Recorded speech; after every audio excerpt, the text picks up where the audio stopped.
And we are live. Good evening, everyone. Welcome to Holy Crap, the Vlogcast. Vlogcast that comes from a skeptical point of view to answer some of the questions of why. Vlogcast started as a combination of spite and the Streisand effect when some people on Facebook that I knew from high school posted what they wanted all over Facebook, which is how they wanted to do it. And that's what was all well and good until I went ahead and posted corrections, which was what I wanted to do, which apparently was wrong to them. Part of this is follow through the old adage, sometimes the journey is more important than the destination. I am known as Shujin Tribble all over the place. You can find me under pretty much anything, everywhere under that. I was born to a Roman Catholic family in Brooklyn, New York, raised on Long Island. I currently reside outside of Buffalo, New York, and I'm an unabashed atheist. Things are a little bit on the weird side tonight, so kind of bear with me just a little bit. Joining us on the roundtable tonight, starting from just north over the border, Heretic Woman, good morning. Good morning. So I'm in Ontario, Canada, and I started out in the United Church of Canada, which is relatively liberal. But then I, bowed to peer pressure and joined a Calvinist sect, which wasn't one of my smarter decisions. Don't recommend it. But 26 years ago, I figured out it was all a bunch of crap, and I became an atheist, and much happier for it. And now I talk about anything to do with secularism and atheism, and promote secular thinking wherever I can. Moving down to the Midwest of the U.S. Good morning, Bridget. Good morning. I'm Bridget Fitch. I was born and raised down south, raised Church of Christ. My family helped put the fun and mental in fundamentalist. I got out of fundamentalism about 2003 and became an anti-theist and a fight back against patriarchy and fight for separation of church and state. Just joined us seconds ago, moving down over to Pittsburgh. Good morning, Joey. Good morning. Sorry, we're running a little late. Hi, my name's Joe. I was born into an Irish Catholic family in Chicago, Illinois. Spent 8 years in the United States military, and now living in Pittsburgh as a graphic designer and atheist, and sweating my ass off. Can't imagine why. Continuing over to the right on your map, in D.C., otherwise known as Duck Capital, or at least the sweaty armpit of it at this point. Good morning on Renaud Tech. I'm glad I've been elevated to sweaty armpit status. Well, the location at least. I'm just the sweaty everything. Well, it's a nice balmy 20 degrees centigrade over here right now. Jeez, wonderful. Centigrade. I'm on Renaud Tech. I'm an atheist. I grew up in a mixed religious background household. I was always encouraged to ask questions, and thanks to my inquisitiveness, I've come to learn that religion's just a bunch of bull honk. Okay. Tech, you might want to see if you can get your mic a little bit closer down to you. It's a little thin at the moment, but we'll see how that plays out. Beautiful. Beautiful. That'll work out from there. Yeah, it's directional. It was aimed like that way. And it's like, oh, okay. Well, that translates well on audio. Thanks. Moving across the pond over to the north of England, sort of. Good morning, Chris.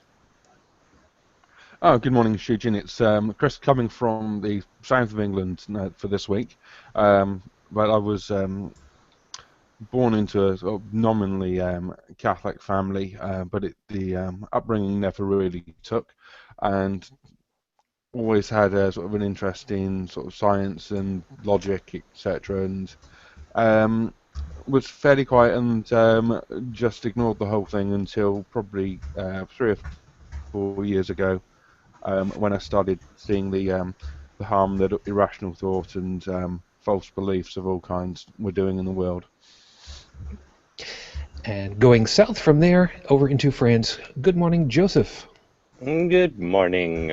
My name's Joseph Schomburg. I'm had a religious upbringing in London, Ontario, Canada, and I moved here to Paris, France when I was 18. And yeah, I'm just doing everything I can to promote independent and critical thought and a rational society. Very cool. All right, so everybody, of course, thank you He very much lies. for. He lies. He just wants you to believe that he's Joseph Schomburg. Don't worry, we're gonna have somebody maybe on a little bit later where we can go ahead and tease him about his name, but that'll be for later.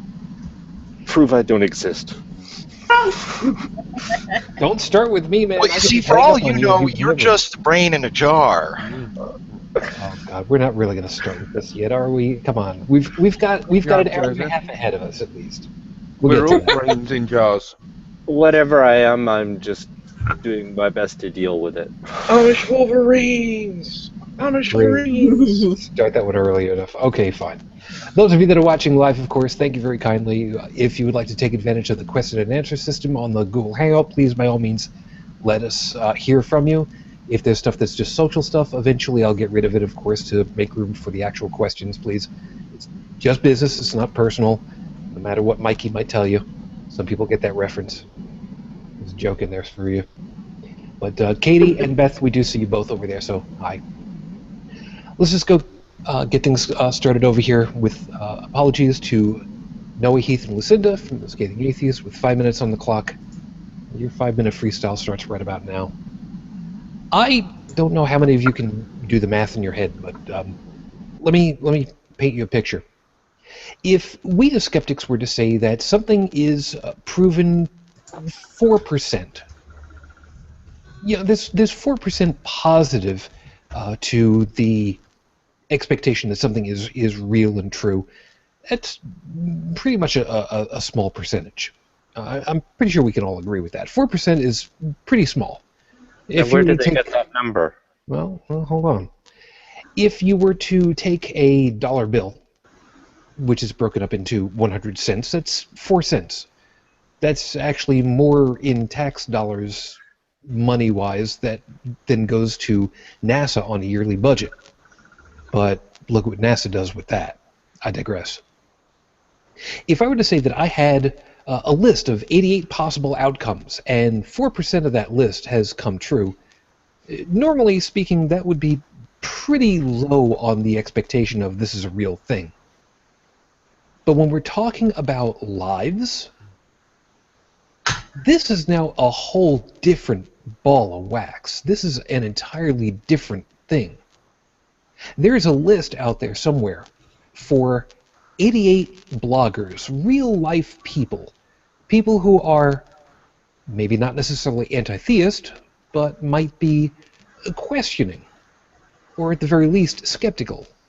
Maybe not necessarily atheistic so much as wondering what's really going on.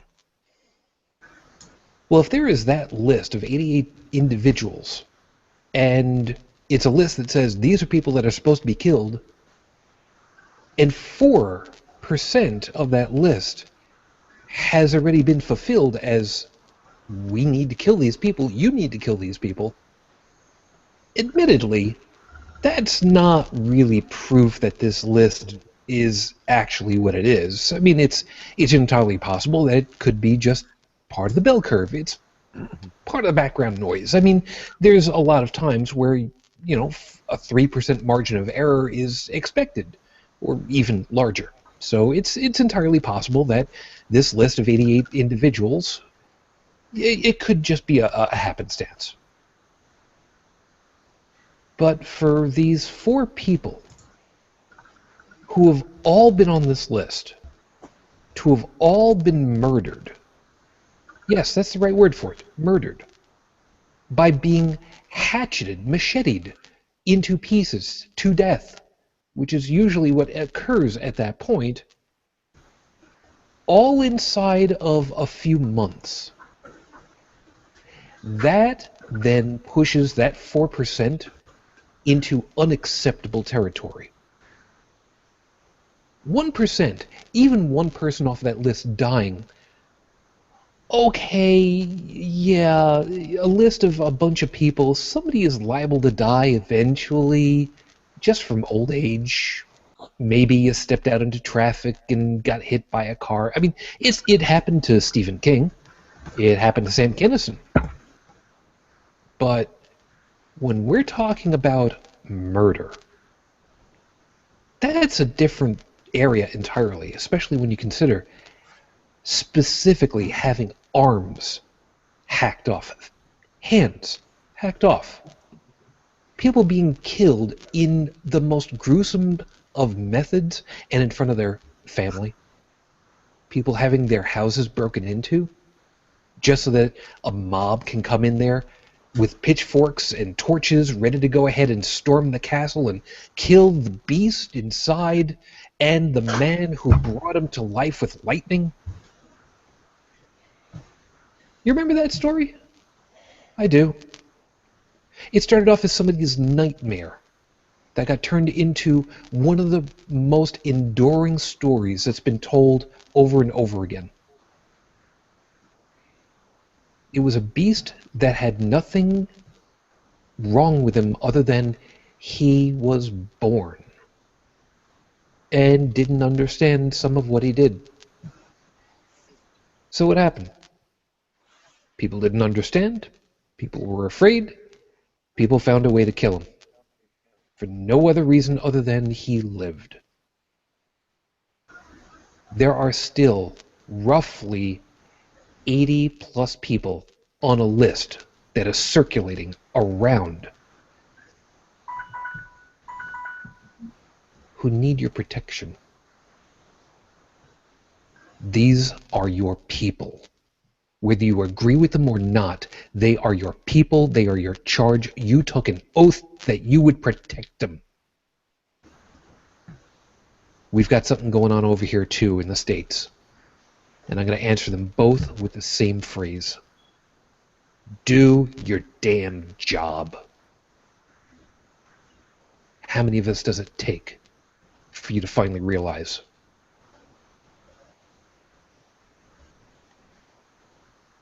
This is episode number 76, and the title that I gave it is Remember Uncle Albert. I was going to put Remember Uncle Albert with parentheses in a can. Anybody in the group actually remember Uncle Albert? Anybody know who I'm referencing at this point? Anybody at all? Is it the song by the Beatles? By Paul McCartney? That's actually not a bad guess. But not the right one. No, got nothing to do with it whatsoever. Hey, yes, I'm channeling my inner Jake. Yes. Sujin, do you have Prince Albert in a can? I don't, as a matter of fact, and if you were in my can, there would be really, really a lot of questions about my sexuality, but that's something entirely different for later. Nobody. Sorry, I tried. You took it that way. Meanwhile, I'm sitting here thinking, do you have any Prince Albert in a can? You do? Well, you better let the poor guy out. See, now, when I worked in the antique business, we actually sold the Prince Albert cans of tobacco. Back in. There you go. So when I think of a Prince Albert, yes. That's not, no. Prince Albert's not Uncle Albert, so... No. Bad Frenchman. It doesn't involve, male parts in large piercings, no. Right. In this case, Uncle Albert is a reference specifically to Uncle Albert from Mary Poppins, who could not stop laughing. And because of that, he would float up to the ceiling, and they had their tea party up there. That's who I was making reference to. So since we're going to be talking about the stuff that makes us laugh and sometimes makes us cringe and laugh and snicker at other people's expense, a little Schadenfreude. You know what?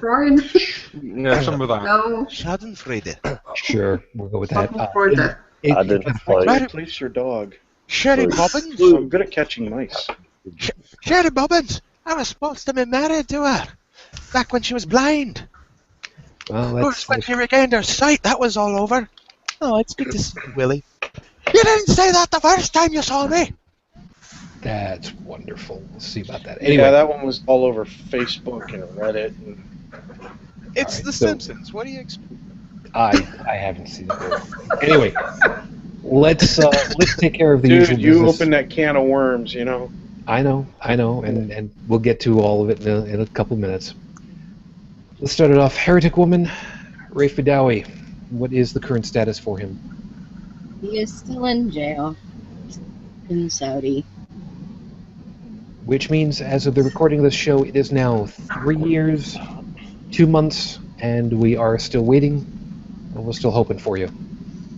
Our best hopes for you, man. I'm really excited, though. I get to meet Ensaf on Monday on my show, and I get to meet her in person on Friday. Wow.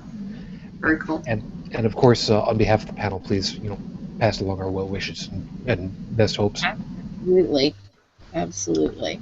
And it was her birthday just yesterday. I got to wish her happy birthday on Facebook. So. Excellent. All right, I'll talk about birthdays in a couple moments. However, to 5 of the countries that have been paying attention to us, I'd like to say hello to Sudan. Hello, because one of your major languages is English, so that makes it a lot easier for me this time. Spain, hola, assuming that my high school Spanish is adequate enough, please forgive me. Nepal, Namaskara, I believe is close enough. Mongolia, let's see, Sain Bain U, I believe is it. And Thailand, Swazdi. Again, I'm going off the pronunciations that I have on the screen for myself, and best that I've got for you. If you want to know how warm it is in here right now, No, we don't care. the chocolate chips on my cookie are melting. Excellent. Melting! Yeah, melting! Oh, what a world! So, I love gooey chocolate chips. Yep. Look at the bright side, That's Joey. At Not least that's actually one chocolate. Well, I was going to say, at least it's one way you can tell the difference between chocolate chip cookies and oatmeal raisin cookies. At least the chocolate chips will melt, and you can tell straight away which is which. Or a chocolate chip cookie, or a cookie that's been visited by a rodent. Whoever- Just remember, if the chocolate chip cookie's a little bit nutty, it's not a chocolate chip cookie. Whoever was the person who came up with the idea of taking a bowl and mixing together chocolate chip cookies and oatmeal raisin cookies needs to be smacked. Wow, that's evil. That's so wrong. It actually Kind of like sounds the good. person who came up with the idea of taking a bowl and mixing together Skittles and M&Ms. I do that just to piss people off. Well, you're an asshole. That's why. So, let's take a couple of quick seconds to say hi to the folks over in the Q&A. At least he's good And at if it. my son's ever watching this episode in the future, hi. Yes, Jeremiah. We've got Nice to have you over. Yep. Prophet Jeremiah. Prophet Jeremiah. Thank you very much for taking some time with us over there. Renee, I can't do the whole. I can't do that, but whatever. Katie is there. Beth is there. Jeremiah. You know what, Jeremiah? All right, we saw you, dude. Just calm down, chill out. Hi, Beth. It's okay, we see you. Hi, Beth. Happy birthday to you. Happy Yes. birthday to you. Now, as Joey will attest, I've been a little screwed up this week. This past week should have been my wife's 45th birthday. Yeah, Tuesday. So I've been a little off, which is part of the reason why I didn't get the topic out for everybody until practically last minute. Bridget and I had been kind of going back and forth a little bit on a possible topic, which, because of the way things were running for me, I really didn't have time enough to digest it, and I'll let you guys know about it. We were kind of talking about the idea of trigger warnings and trigger words and that kind of thing, because apparently, Bridget, you were saying that this is kind of something that exploded a lot recently, and she had some good ideas, and like I said, it's a topic that I've not been able to digest enough to be able to moderate through it yet. So and but with how things have been this week, it's had me a little off. So it is something that we will end up talking about in the near future. I'm gonna have a little bit of time to really go through it, but it was a good piece. Thank you, and I promise we'll get to it. I'm looking at you there, hon. You can look at us and okay, thank you. Close enough. Anyway, and my daughter's birthday is coming up next weekend. As a matter of fact, she finally turns 13, and it's been a long road. That means she becomes a teenager and she has to start rebelling against you.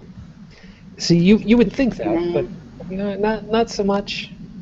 She's been a great kid, and thank you. Could come home wearing a black hoodie, smoking cigarettes, listening to Megadeth.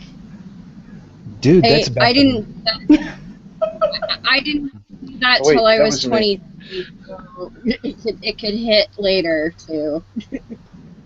Well, I mean, mine's 18 and she still hasn't rebelled. I mean, it's boring. When's that supposed to happen?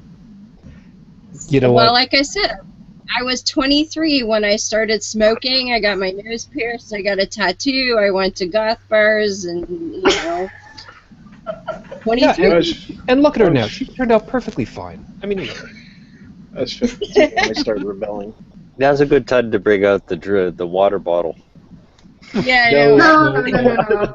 So we got 4 more episodes. If you want to find out what we're talking about, tune in 4 more episodes. And there you go. It'll be good. The power of 10? Yeah, exactly. Because then the gloves come off. And, no glove, no love. So enjoy that one. So we're gonna talk about stuff that makes us laugh. And like I said, it could be stuff that just makes us cringe too. So I'm expecting that some of it's going to be the crap that we see on Facebook or other social media and stuff that just in general, just makes us feel really cool, really fun. I'm gonna hit you guys with a real quick one just because it's a real simple one and I love it. I love old time radio. I love the hell out of that. It's clean humor for the most part. And so much of it is so timeless. It's not even slapstick like you'd see from the Three Stooges. Screw that noise. I enjoy the hell out of my Jack Benny and the Who's on First skit from Abbott and Costello, and George and Gracie and all that stuff. It may be like 70 years plus old in some cases, but I still love the hell out of that because it's so much fun. Joey, you've listened to some of my shows when I transfer the 80s show into an old time radio thing. You didn't really hear any of that stuff before I threw it at you, did you? No, some of it I have. You have to remember, the town that I was raised in, I was born in Chicago, I was raised in southern Ohio, and the town that I was raised in, predominantly old veterans. Good point. Okay, good point. So, very, very much, classic style radio and public broadcasting over there. Fair enough. Which, by the way, am I the only one that heard, I don't know if this is true or not, supposedly, alright, this is kind of sideways, supposedly Sesame Street is getting picked up by HBO to begin production. This is a real thing, eh? Yes, it is. And what's going to happen, they're going to show it on HBO first, and then the episodes are going to be on PBS 9 months later. And a real cool part about being on HBO is we'll finally be able to see what's going on behind the curtain with Bert and Ernie in the bathtub. I don't think we got too much story. Well, Rubber Ducky might not be just the one. I mean, they're getting some blowback about this, but the reason why they're doing it is economics. That way they can keep the show going because funding has been cut to PBS so much, and the government keeps trying to pull even more funding. Yeah, so PBS. If they want to keep it on the air, they have to do something. But, yeah, given the kind of stuff HBO have been putting out recently, I'm really looking forward to the count segments. See, yeah. This is why I'm sad now, because we no longer have Fred around to put Congress in their place. Yeah, that's you know that's Yeah. that's something that can actually be considered a funny thing. For those of you that are unaware, back in the late '70s, I believe it was, Fred Rogers, otherwise known as Mr. Rogers, Mhm. the host of Mr. Rogers' Neighborhood, appeared before Congress here in the United States on the subject of the legality of using videotape to record stuff off of broadcast television, so that families could watch stuff afterwards at their leisure. Because But more importantly, together. yes, Mhm. but the thing of it was a question mark that had not really been settled at that time, which was the legality of copyright for broadcast service. And he basically made the argument that this is so that families can, it's a new frontier for us. Families are not quite what they were. Time becomes a very precious commodity, and we should allow families to have the time to spend time together when it's convenient for them to watch TV shows that they want to as a unit. And it made a very strong impression on everybody, even though he was his usual self, very soft-spoken, very genteel person. But I think one of the most telling parts about that, and it makes me smile and it makes me chuckle thinking about it, when you go in front of Congress, for the record, you actually do introduce yourself and you state who you are, and I forget who it was that introduced him, but somebody said, "I know that we all know who you are, but would you introduce yourself for the record?" And it was such a great moment because it was just like, yeah, shit, man. Everybody knows who he is, and oh, that's right. We have to put him in there for the record just in case. And it was so weird to me that everybody already knows who he is, but the idea that somebody couldn't know who Mr. Rogers is, I mean, that's completely outlandish. It made no sense to me. And I thought it was a great moment. We all know who you are, and we still have to ask you to, Mr. Music, sign in, please. Yeah. Do you remember when the big joke was when President Obama said that Congress was trying to kill off Big Bird and people ran with that and ha ha ha, that's funny. How stupid was that? Do you remember that? I vaguely do, yeah. Vaguely. And it looks like that's basically what Congress has succeeded in doing. They have cut funding so much. And so without private donations, they can't produce new content. The Koch brothers right now are subsidizing a lot of stuff on PBS, and we know what that means. If we don't, I can explain what that means, but... Well, please do. Please do. The Koch brothers run Koch Industries, and they are multi-billionaires, but they are pretty much buying out all of these media outlets that they can get a hold of, or else they're influencing it with, cash donations. So they're determining what programming we're going to see now. Oh, okay. And PBS was, funded, it was a public station that everyone had access to. And so now if you're having someone funding it who has a definite political agenda, then it's not, public and free for all anymore. They're going to run content that supports the Koch brothers' agenda, which is not a good thing. But let's give credit where credit is due.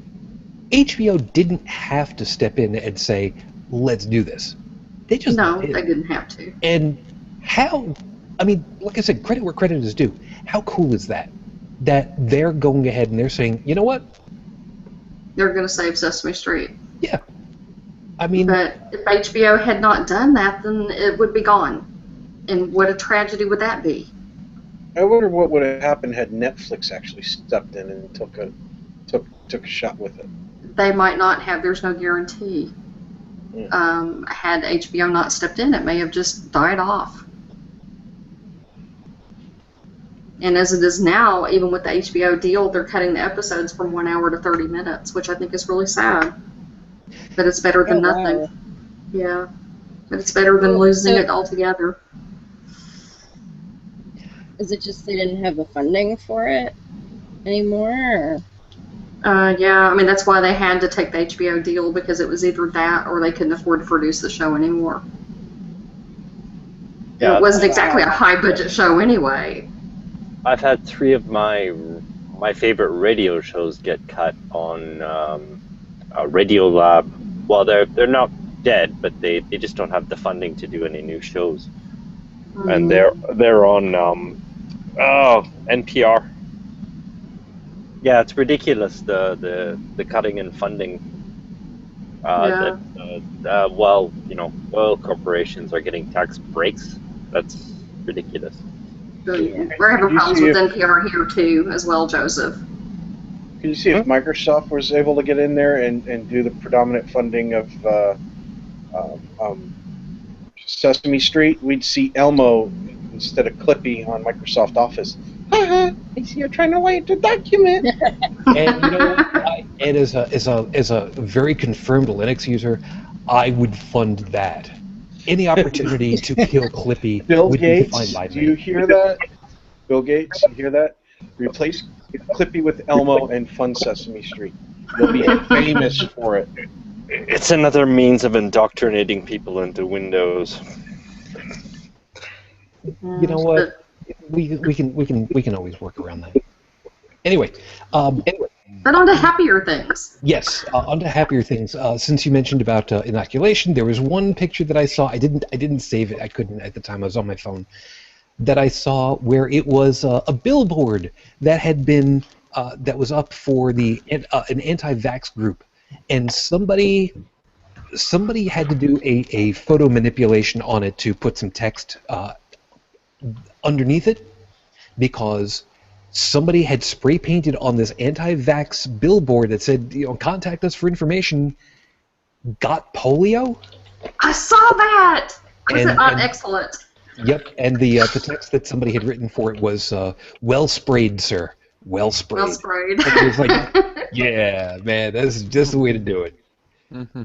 That was awesome. Yep. So now that we've gotten all that dingy, dark stuff out of the way, which something tells me we should probably end up talking about that in the near future. Beth, thank you very much.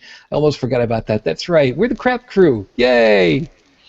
I don't know how I feel about that still, but you know what? Sure, yay! I don't. It's fine. We'll work with it. So, Somebody's got to do it or shovel it, so why the hell not? So that's us. we've got a lot of stuff that's made us smile and had a good laugh. Tech, I'd never start with you. You got us started right away. Freaking Amish Wolverine. Why is that so funny for us? Well, Heretic Woman just it'll be self-explanatory. Okay. Yeah, I have to dig it up. It's I need a minute to do that, but yeah. Wolverine. Well, Is once that she's Amish? digging that up, how about something that I like on Facebook that just brings giggles to my eyes is the Dungeons and Dragons memes. They take pictures from books or online images and they add memes to them and everything else. And the most recent one that just had me really chuckling over something slightly demented was a meme where it had a dwarven axe being buried in the body of a goblin. And at the top it said, goblin blood. On the bottom it said, the original axe body spray.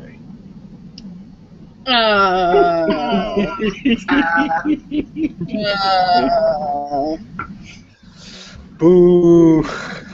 You say boo, and I say, I am going to find a way to roleplay this shit into my next game. Speaking of role-playing and games, has anyone gotten a copy of Exploding Kittens yet? Yes. I have not gotten it. I want one. How do I get It's one? fun. For everybody that doesn't understand, which would be me, could you kindly explain what the hell that is? I'll let the owner of the game explain it because I don't have a copy yet. I want one and I can't obtain one. Okay, Tech, you explain it then. Go for it. Meme? No, exploding kittens. Explain. Okay, well, because Sujin asked about meme. Meme is an idea, behavior, or style that spreads from a person to person within your culture. No, exploding kittens. Explain exploding kittens. Oh, I understood exploiting kittens. No, exploding. This game, exploding kittens. Explain it. Yes, exploding kittens is one thing. Joseph, exploiting kittens, that happens in naughty books in Japan all the time. We're not talking about that for another 3-4 episodes. Yeah, well, not really interested in what you're reading. Don't worry about it. My summer reading list is really not to be discussed right about now. Tech, exploding kittens. What the hell? What? What is it? Well, it's a card game. It started from the site The Oatmeal, and it reached its goal in under 10 minutes. It was just boom. As soon as it was announced, whack, it got done. And it's Russian roulette. But it's really simple. There's a single card called Exploding Kitten. If you draw it, you lose. End of story. But there's all sorts of other cards, like the diffused card. If you draw the Exploding Kitten card and you have the diffused card, well, then the kitten doesn't explode and you can place it back in the deck and you're good. You can have cards where you can skip your turn so that you don't have to draw and potentially draw the Exploding Kitten, things like that. So it's the I don't have an official copy of it. I was able to play a demo of it from somebody else that had been basically testing it, if you will. So no, I should rephrase my statement. No, I don't own an official copy of it, but you can find it. Just go to Google and their website's like the first or second on the list. I haven't tried to order it, but I imagine if it's already been funded and completed, you should be able to order it right from their website. Well, people have received some because it was a crowdsourced, Kickstarter project, but yeah. I don't know how to order it now. People have already gotten shipments, but I can't even find a way to order it from their website. Well, they may not have opened up to ordering, and they're still trying to. I've done stuff through successful funding through Kickstarter, and I did something called the Firefly, which was a laser light illumination system.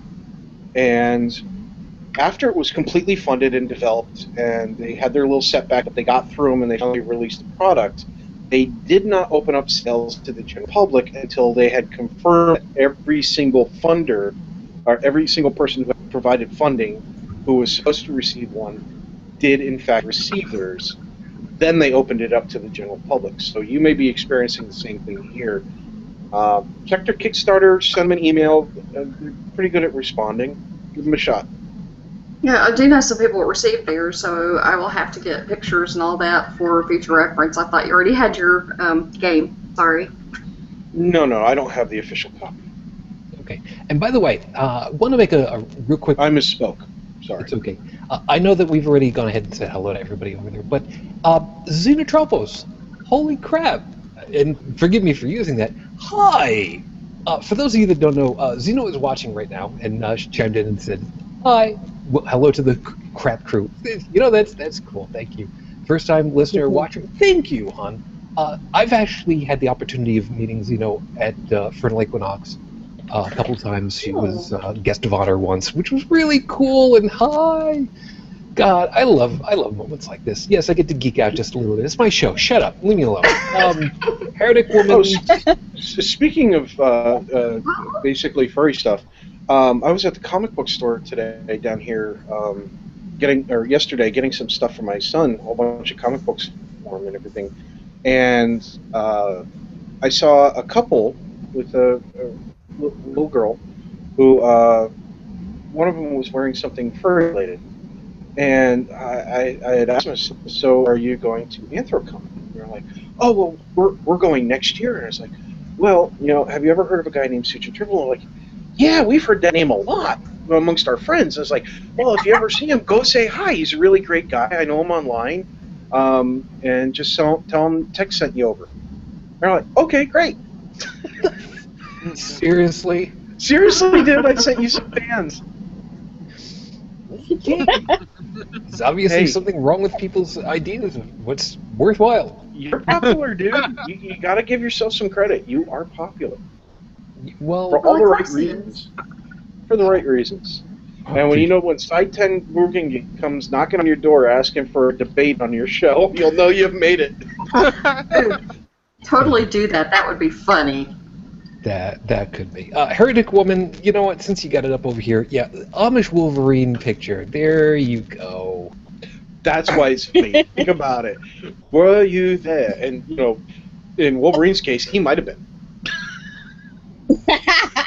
See, they might have killed Wolverine and locked him behind the stone, and he woke up and went, "Oh, son of a bitch, not again!" And he just walked out, and everybody's like, "Where'd he go? Where'd he go?"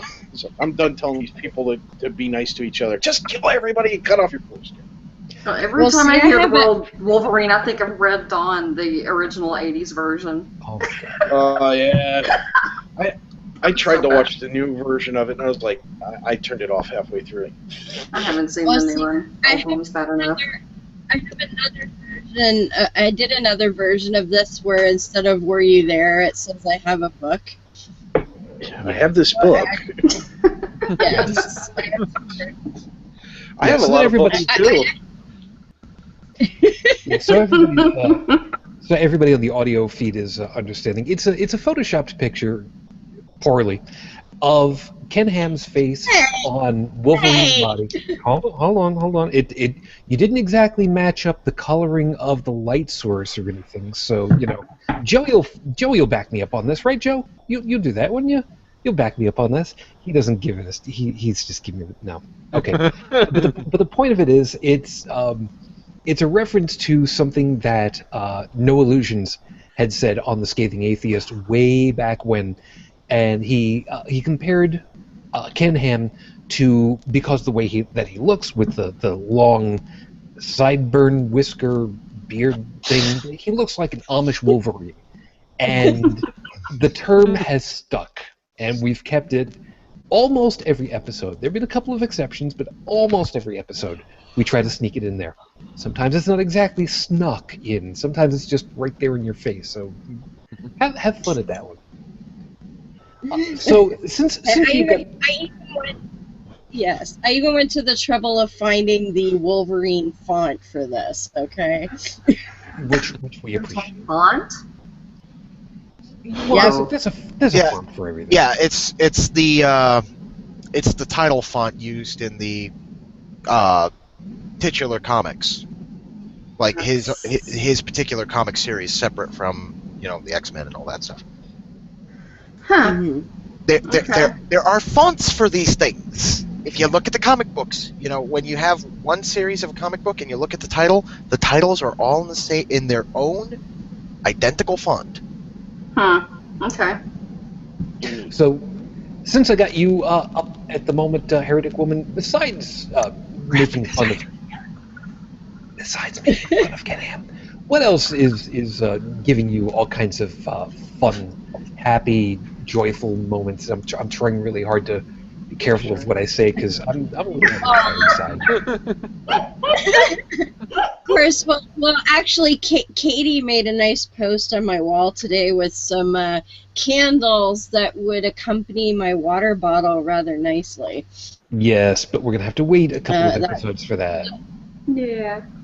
Well, I was tangling with some, I think he was a Muslim guy who was like all over me because I criticized Reza Aslan today, so that was fun. Oh, I saw that. And the funny part was, like, the whole time he's just like, oh, you're buying the Zionist lies, and I'm like, okay, you know why I changed my mind about Islam? I read the Quran, and that's when he got mad, and and friended me and like left the conversation. I'm Like, taking my ball and going home. I know. I even said, "Oh, was it the?" Because he kept talking about Zionist thugs, and I'm like, "Oh, so I happened to read the Zionist thug version of the Quran. Is that it?" But Well, of course you did. I mean, it's in English. You need to read it in the original Klingon if you really want to follow what that was going on. oh, Seriously. kapla. Yes, I'm crossing the stream. You don't like it? Tough. Talk to Mr. Vedamore. Yeah. Chris, you're with us. Sure. Go ahead. Oh, and by the way, apparently, Heretic Woman Zeno is applauding you on your Photoshop skills. Well done for you. Thank you. See, it wasn't that crappy. Jeez. I didn't say it was crappy. Oh, and yes, you did. You said poorly done. I So- did not. I did not say crappy. I didn't say crappy. If you look at my Facebook page right now, I have a new Photoshop that I did because Arno said something to me earlier today that just made me like completely howl in laughter because I thought it was brilliant. Because we were talking about Muslim guy and he said something about green eggs and haram, so I did green eggs. Wow. Check out my Facebook page. I have green eggs and haram on there right now. Well, ham is haram. Exactly. It's not halal. So, what is that? Facebook / Heretic Woman? Well, Deborah McTaggart is fine. If you search for Heretic Woman, you should be able to find it also. But, Sure, we'll go with that. So, yeah. So, Chris, you've got a new backdrop and everything over there. Am I seeing that right? Are those cassette tapes I see over your shoulder, or is it just really fat CDs? I'm not sure. They're the blue ones. Oh yeah, look at that. That gives me a nice smile. Yes, I'm in my mother's study at the moment. I'm down visiting the family, and yet she is slightly technophobic and still has cassette tapes. I can do you better. Arno has a collection of cassette tapes as well. And some of them are hanging on shelves that he made out of vinyl LP records, which we also have a collection of. But he made like little hanging shelves out of LPs that have cassette tapes on them. That sucks. Why would it destroy LPs like that? That's so sad. Well, yeah. I went to the secondhand store and got some like ones that were really, really ridiculous. So I don't even remember what they were, but I just made sure that they sounded really, really bad. Yeah, and unfortunately, I had a 78 LP 12-inch platter that has unfortunately done this. Now, for folks that are not looking because you're listening afterwards, what I'm holding up is a piece of, unfortunately, a 78 RPM 12-inch platter I vinyl. can't look at that. That's I know. too traumatic. I know, and it was. I still have it. I still have all the pieces. It was from a Glenn Miller, I believe it was, a long time back. Now, for those that don't understand, 12-inch platters, you see them kind of coming back at this point. 33 1/3 RPM, 45 RPM used to be for just a single cut. It's what radio stations used to use on the air. If you've watched any pieces of WKRP in Cincinnati, you might see them use a 45, a 7-inch platter, but it used to be that the single cut songs were on 12-inch platters at 78 RPM because it gave you much better clarity, and it sounded great. And unfortunately, this one was significantly old, so it unfortunately got really brittle, and unfortunately it's cracked. Now, I don't know if I'm going to be able to put this guy back together again. I'm going to give it a try. Again, literally, I have nothing to lose. But not the only one that's kind of semi-technophobic. It's just I kind of appreciate this. So, yeah, bring it back for you. Can I show you my trauma too while we're showing trauma? What did you do? My cats did this. Uh-oh. Ooh, to a Rush album.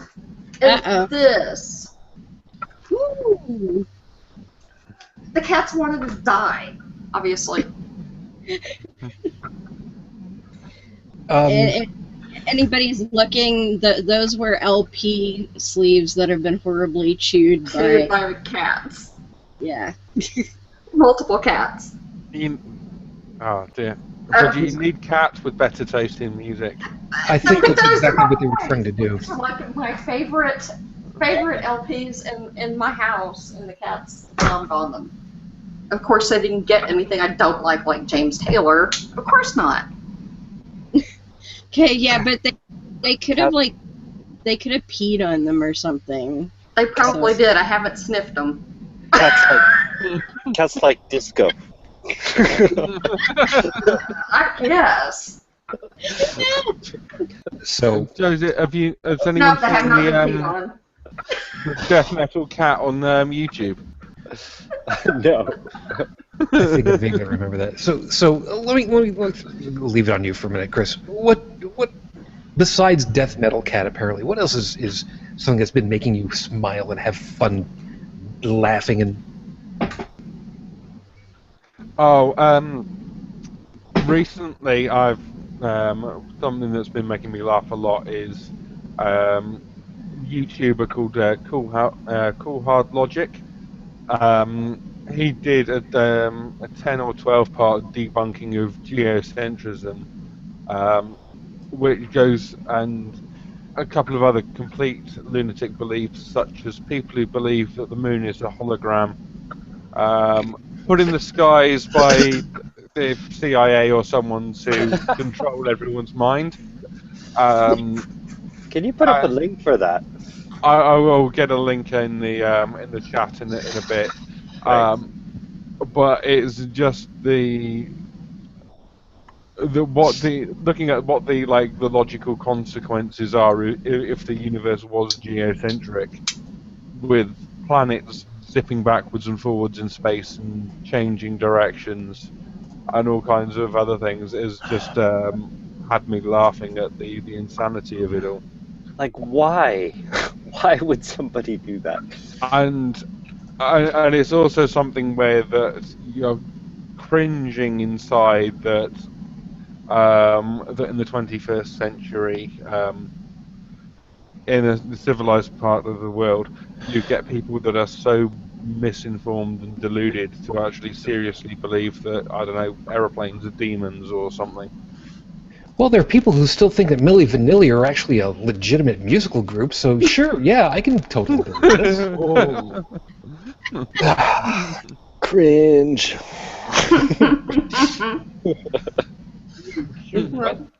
One thing that's got me tickled this evening is I don't know if you have seen the stories on Facebook. What's trending right now? There was a chemical spill in Terre Haute, Indiana, in Vigo County, and chemical spills happen. But now all The of chemtrails have landed. No, not the chemtrails. It's a false flag that Obama put these people up to doing this. It's in days. This is part of God's judgment. I mean, all sorts of outlandish things are out there. I think Terrestrial chemtrails.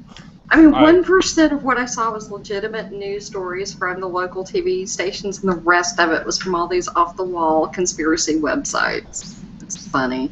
Oh, but it's obviously because Obama's failed to invade Texas. He's going to have to start with Indiana. With the OMG Jade Helm 15? Yeah. Yeah. Well, I've heard from some of those people too, and they need help getting out of there. I mean, they're stuck in these underground Walmarts, and no one has come for them yet. So they're trying to resist, and they need our help. It's only so much that Twitter will help you out with this. Heretic woman, what did you put up? Okay, you put up. Okay, she put up the picture of green eggs and haram. That's cute. Hurrah. Yes. Yeah. See, I thought it was good. I did pretty good with that Photoshop job. You did. I'm impressed. You did a good job. Thank you. Are green eggs haram? They are. Yes. No, Why? green eggs are haram, but ham is haram. Because it's pork. Okay, right. Sure. The So, pork part. since we've got you, Joseph, go ahead. What has been making you smile and laugh, shake your That's- head, whatever? A very bad week to ask me that because I've been just. You know what? code- That's exactly what I do around over here. I do Yeah. all just to make you squirm. Yeah, I can talk to you about developing on a FileMaker Pro platform with ODBC interaction with remote databases, and yeah. You know, the funny part about it is I actually followed exactly what the hell he's talking about. Yeah, I'm sure you can, Yeah. but I still got my copy of Interbase over here if you want it, 16-bit, but I can give it to you. 16-bit. Okay. Hey, I've got full access to distribution, so don't screw with me. Copyrighted. Oh God, you know what? Fine. Really quickly. I used to sell Borland products way back when, and one of the things that they did when they stopped, they gave all of us different products. I still have my copy of Delphi 2 client server. I can't program a lick worth, but I've still got full rights to distribute Interbase 16-bit. And you know what? If it did the job, I'd be allowed to go ahead, have fun. Susan, I I have still have some my ideas to do version with 5 of I still have my version 5 of the Borland C++ package Good for you.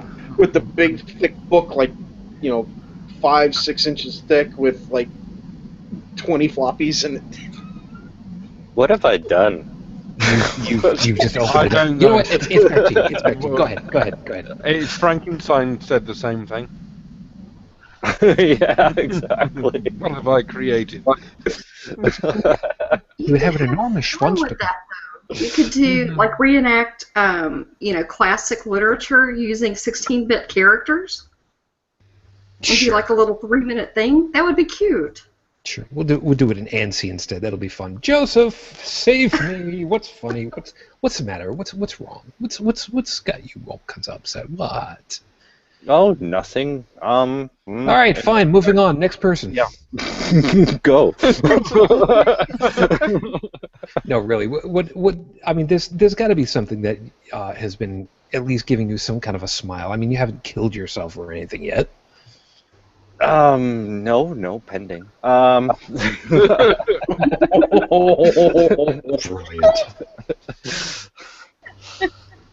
Lolcats No, are funny. just my successes have been successful at what I've been doing this week. I accomplished the impossible. That's it. Yeah. Yes, good. Deborah, great distraction. Talk to Deborah. Oh my God. Oh, that's a huge ass And to tab. everybody who's listening, Deborah is now showing us prominently her pussy. A very large, fuzzy, furry one with eyes. Yes. It's like in your face. Jeez. I should be so lucky. That's great. Okay, how about Velociraptor memes? Or Velociraptor, whatever it is. Velociraptor is good enough, yeah. We like him. I like Velociraptor. Yeah, he's cool. I can talk about. Have any of you listened to the Eternal Monkey Cage? No, not familiar with that. Okay. I've heard of an infinite monkey cage. Infinite. Oh, I'm sorry. Yeah, that's me. But they were talking about laughter not so long ago, and they were actually trying to look at what it is. Meaning, like, what it is, why it is? Yeah, they're trying to discuss humor, How interesting. analyze it.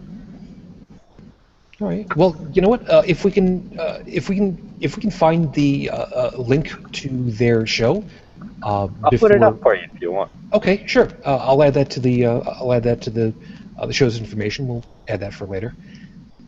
Yeah, so everybody knows, when the show is over, I'll make sure that any of the links that we've been sharing for ourselves in the background that might be pertinent for you guys, you'll be able to check back to the show's notes here on YouTube or in the podcast version when you get it, and you can check out all the stuff for yourselves too. I'm working on making sure that I do that. Joey. Well, I'm going to link one in the show chat for Joseph, and he may get a kick out of this. It's in French. I can't understand it, but it's funny. Oh, I bet I can. Have you seen it, Deb? It's the airline steward's demonstration, his safety brief. No, I have not. That was hilarious. Oh, it's a video. Okay, I can't watch that. Yeah. You can't watch it now, but it is funny. I don't speak French, and it was hilarious. Je parle un peu de français. Well, that's because you guys have to deal with the Quebecois. What are you going to do? Yeah. Nobody has to deal with the Quebecois.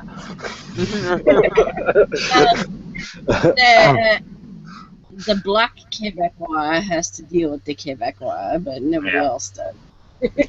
The Quebecois, they deal with you. My favorite air flight story was the little one and I were flying to go see my brother when he was out in Denver, I believe it was. And as we're taxiing through over to the gate, the flight attendants were telling us, stay seated, and told the people who were on one side of the aircraft, if you'd all just lean over to your windows and wave so that we can show a Delta airline that's taxiing on its way out what a full flight looks like. And it was like, oh my God, really? Really? Wow, bastards. I couldn't believe it actually did that. Joey, you got to have something that's other than last night, because last night's show that we did was just painful. There's got to be something that's got you smiling a little bit. Well, whenever I'm having a bad day, Oh, geez, here it comes. which is often. You blow stuff up. Does this involve No. putting comfort? No, actually. Typically, the first Napalm? thing Lots that I and do- lots of napalm?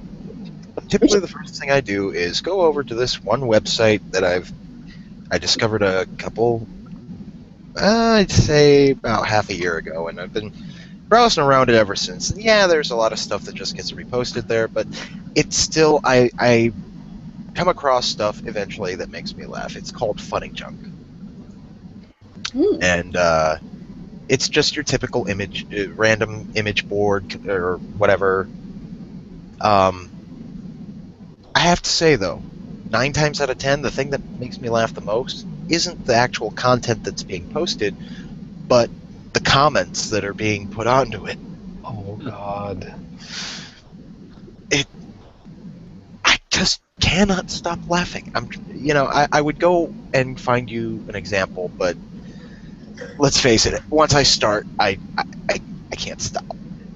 It's like Pringles. You just can't. No, I've shown you a few of them, Shu.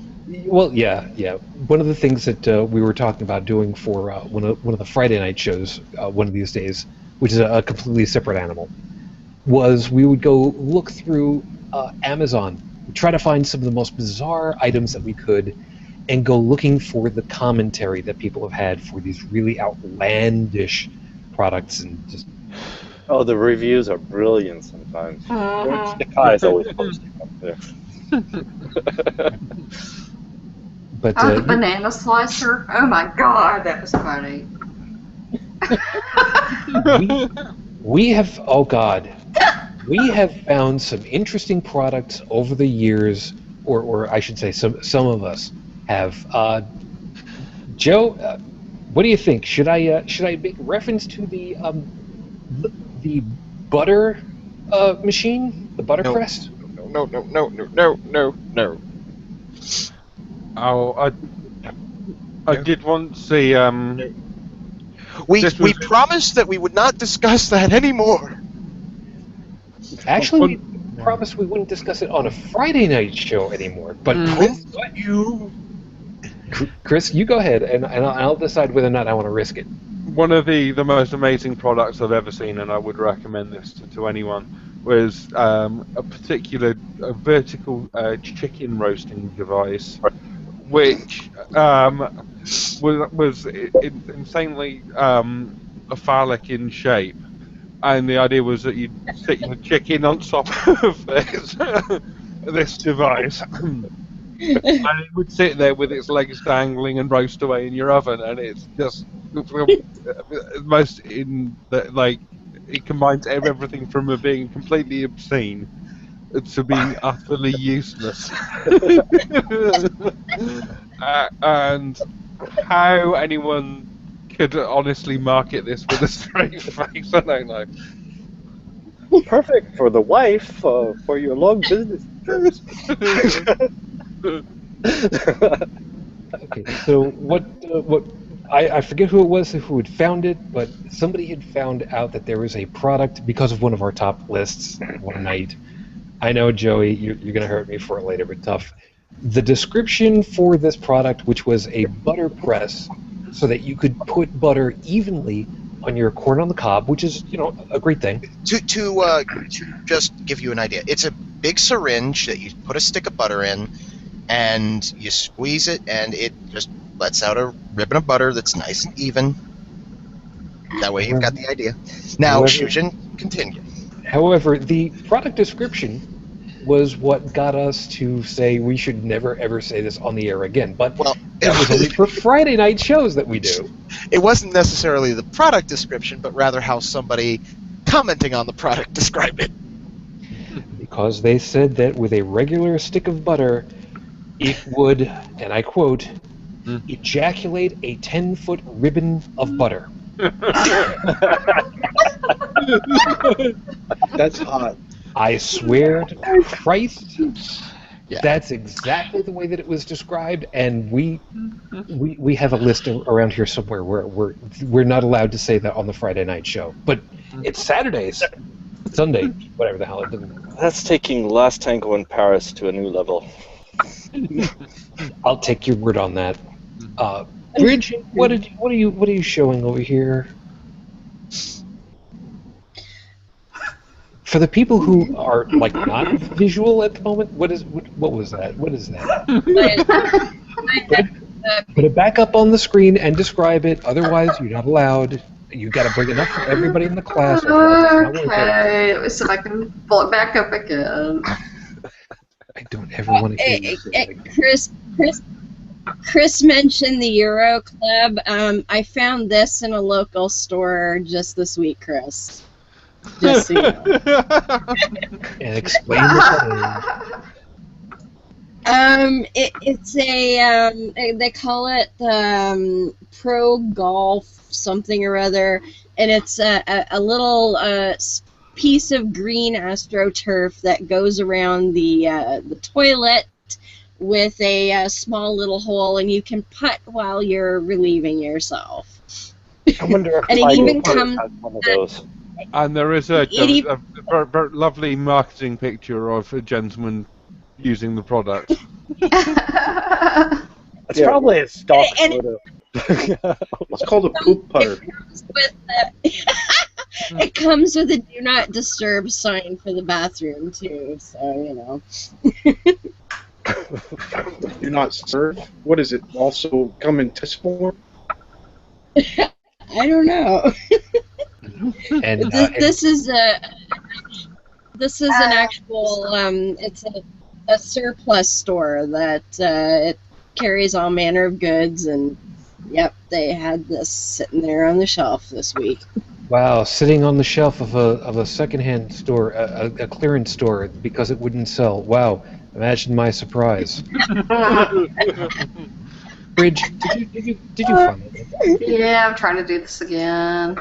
Yeah, and by the way, hers is still up there. I can't get it to work. Get yours down, Deb. And Jeremiah, yes, I did get that tweet. I'll have that tweet post showing here momentarily. I'll retweet it actually in a couple seconds. So broken? I don't know. This is really starting to irk me. Tech, what's that acronym again? PEBCAC? He has peptide error. Yeah. Keyboard and chair. Yes, it's ID10T Yeah. error, right? I know. Yeah. Or how about picnic? Problem in chair, not in computer. It's been a long time since I did the tech circles. And I actually have fun back when I used to handle client systems when somebody would come in and they'd really screw the pooch with their laptop and I'd have to set up the whole thing all over again. I would rename their profile Starfish. Oh God! Don't even remind me of that. Oh man, there's several levels on that. We'll talk about that later. What's my new password? Your reset password is Starfish. And Bridget's back. There That you was fun. Yay. go. Okay. Let's Hey, not do Rich, that again. do you need a new password? We've got a perfect one for you. Oh, don't you dare. Seems like an ironic human version of the Microsoft paperclip. Oh, no. Sort of. See, the joke of it is, when some tech guys over at techcomedy.com plug found out that starfish ingest and excrete through the same orifice in their body, somebody made the reference: a starfish eats and craps out of its mouth. And not Which only is- that, but if you cut them up, they don't die. And technically, we're not allowed to kill our users. And Well- and technically, they don't have a brain, much like the users. So So everybody. it's kind of like a three-way insult. Yeah. So anytime a user on that IT has to deal with, your new password is starfish. Go in there and change it as soon as you can. Why starfish? Don't question us. We have a new Starfish working for us. Hell, they deleted the Windows directory on their company-issued laptop. Oh. Yeah. Well, that's Yeah. because they needed more room for all the music that they were downloading. Of course. I don't think this is working. No, this is not working. No, just a little bit. Anyway, so where is the picture? There we go. Because I don't want to show you guys all of the tabs that I've got open for myself on this area. So from the prophet Jeremiah,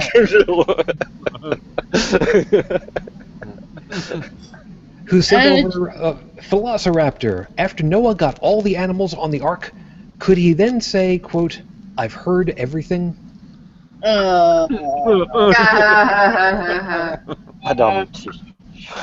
You know, those people that don't speak English and don't quite have the grasp of puns, they're the fortunate few, really.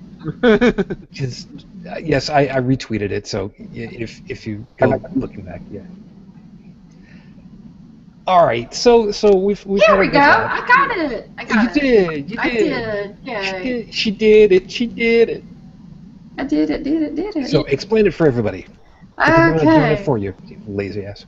What this is, it's a comic from Cyanide and Happiness, and yeah, and it says, Jesus, if you were there beside me my entire life, why is there just one set of footprints over here? And Jesus responds, because I can fly.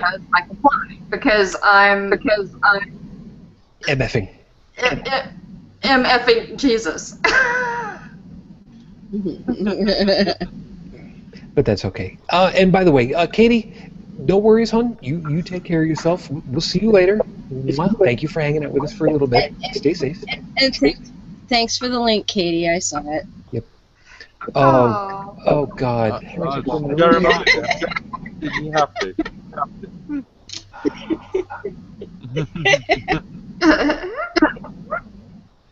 What? Go ahead. Puns. These are terrible puns, which of course are on the little strips of paper that you tear off the posting that you might put up. and each one actually does have a separate pun on it. Give us 2 or 3 real quick. Okay, let's see. The short fortune teller who escaped from prison was a small medium at large. You're turning your head entirely sideways to read it on your screen, aren't you? Yes, I am. Yes, you are. The man who fell into an upholstery machine is fully recovered. I like that one. A chicken crossing the road is poultry in motion. Yes, or a backwards poet writes in reverse. You know, I've got one I'm for you. hearing these things, and I'm and I'm immediately reminded of whose line is it anyway? Anybody else watch that? Love that show. Okay, so anybody who's Meow. watched it know who Colin Mockery was. Yes. Is Colin Mockery? When they have him do today's news story style, he comes up with some of the most awesome stuff. And the one that always sticks out in my head is this one that he did. Our top story today: convicted hitman Jimmy Two Shoes McClarty confessed today that he was once hired to beat a cow to death in a rice field using only 2 small porcelain figures. Police admit that this may be the first known case of a knick-knack paddywhack. Oh. And the crowd went nuts. Hold on. Yes, I got- Joey. I got one for you. A man walks into a zoo. The only animal in the entire zoo is a dog. It's a Shih Tzu.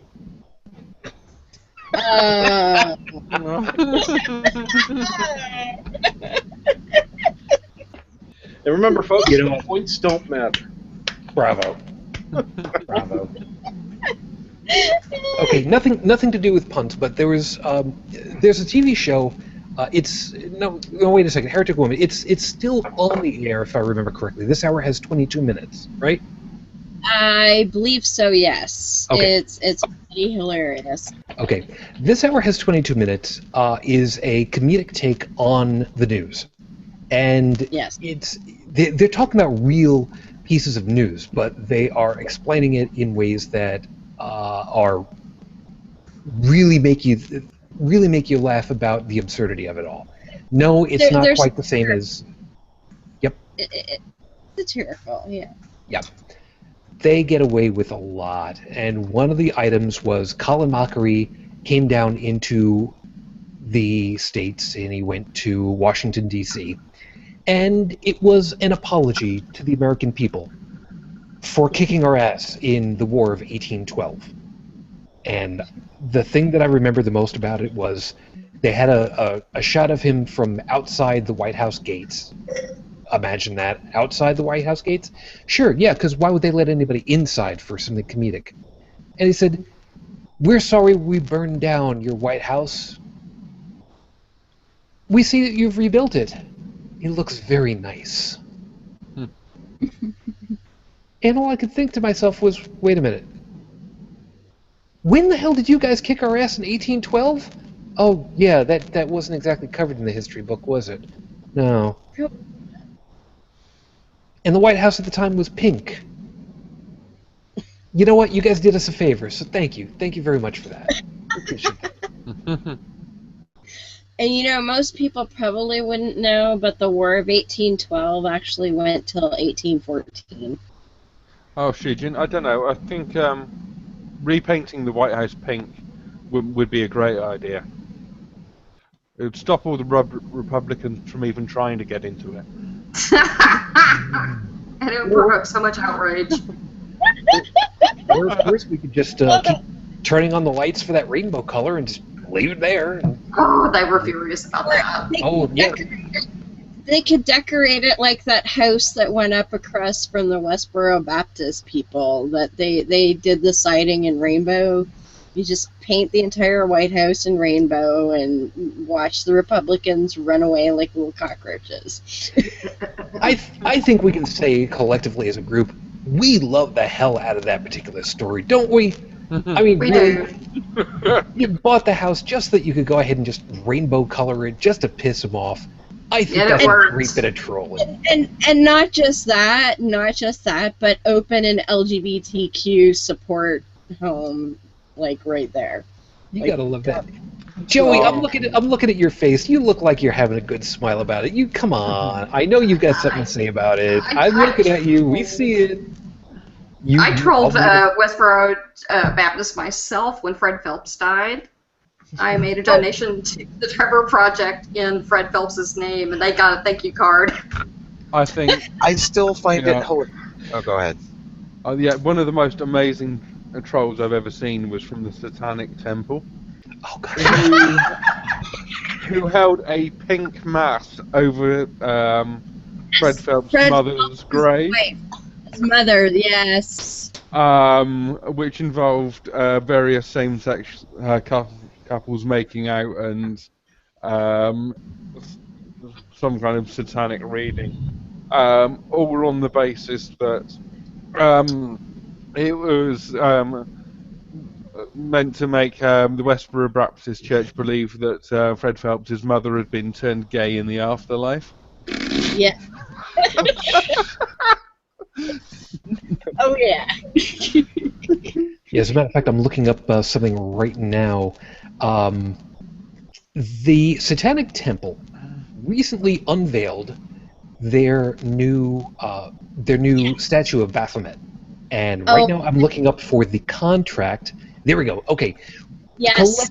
collectively, we can all agree that this was priceless. Beautiful. And you know why they did it, right? Oh, I know exactly why they did it. Because there were groups that were saying they were going to disrupt the ceremony. They actually had to move the ceremony because of religious groups who were all like, oh, we're going to mess with your ceremony and prevent it and blah, blah, blah. And what they did was brilliant. I love it. Okay, yeah, just to give context, the original venue pulled out of it because they were getting threats of the place being firebombed and destroyed and whatnot because they were going to do this. And let's face it, normally here in the U.S., if you have a contract that's written and signed, usually not in blood, you're expected that you're going to hold up your end of the bargain no matter what. In this situation, I'm pretty sure the Satanic Temple would have said, you know what, guys, we don't want you in trouble. We don't want you getting hurt. Don't worry about it. We'll take care of it. Don't just forget it. It's off. Don't worry. I would hope that they would have done that. However, what they decided to do was they would pick a new venue, and they said, okay, everybody who wants to come to the unveiling, come on over to this location, and then we will give you all the information after we've checked you out. And they said, okay. And then they said, oh, by the way, before you get the address for the new location where it's really going to be, you have to sign this piece of paper, which stated, quote, I understand that my signature or mark representing any name, real or made up, upon these papers constitutes a lasting and eternal contract, and that there will be no further negotiation on the matter of my eternal soul. Because the first paragraph says, I gave you that so you understand, I'm making mark any name that I put on here is legally binding. This was the first part of it. You have to get past this part first. Quote, I agree that by signing this document under any name given or adopted, actual or pseudonymous,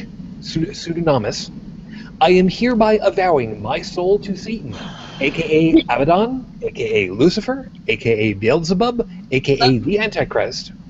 I do so knowing that he, aka the Fallen One, aka the Father of Lies, or any of his representatives may choose to collect my eternal soul at any time, with or without notice. So, you had your choice. You could either not agree to this, or you could make any kind of mark whatsoever, even if it's a fake one, knowing full well that at some point or other in the near future, he would be coming for you. I have to admit that the Satanic Temple is, they've got trolling down to an art form. It's beautiful, Because isn't it? Orange County, Florida schools, there was a school system in Orange County, Florida, that refused to stop allowing some kind of, I don't know if he was Irish Roman Catholic or what, but some priest or somebody of the cloth to come in and hand out Bibles and give preaching during school hours. it's one thing if you say to a student, listen, you want to start an after-school Bible study. It's after school. It's not during school hours, and it's a student activity. That's in the area of, well, it's not during school hours. Nobody is required to go there. It's not being funded by tax dollars.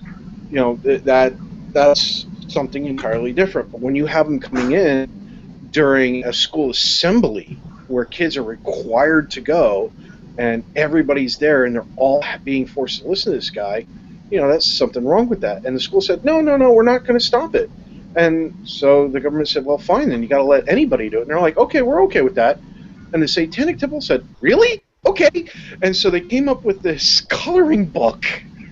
Yes. And you can go online and download the PDF for this thing, because I did, and I looked at it, and there's really nothing wrong with it. And they started trying to distribute it, and the school system said, well, you know what, maybe we made a mistake. What I love about the contract that they did for the unveiling is that they specifically said... Yeah, I heard that too. The cough, hack. real or pseudonym. Mm-hmm. Yep, any mark whatsoever. It was great. Oh, I have a promise from the Satanic Temple too that if anything weird goes on down here, they're going to hand out some coloring books to the kiddies. Yep. And I don't know if anybody else has had the opportunity of checking that out. The kids activity book, the Satanic Kids color activity book, is available as a free PDF download. It's I think I mentioned that. Yeah, it's great. I grabbed it. Awesome. I thought it was friggin' hilarious and fun, and it was great until you got to the word jumble. I think was the only place where they finally just threw a little something special in there specifically. It had words in there, you don't hear in the Bible, like empathy and understanding and compassion. I know the last exercise Eugene's talking about, where it's some words, where it's some puzzle with the answer being like, Satana blessed be, or... Yeah, basically. Yeah, I mean, it would be the equivalent of some kids just going, Hail Hydra. I mean, come on, really? You're going to go ahead and get your panties in a twist over this? Jesus. We need them here. We have the Good News Club, so why not? Yeah. Turnabout's fair play. Very much. I like that idea. There's a thing. There's a thing? What thing?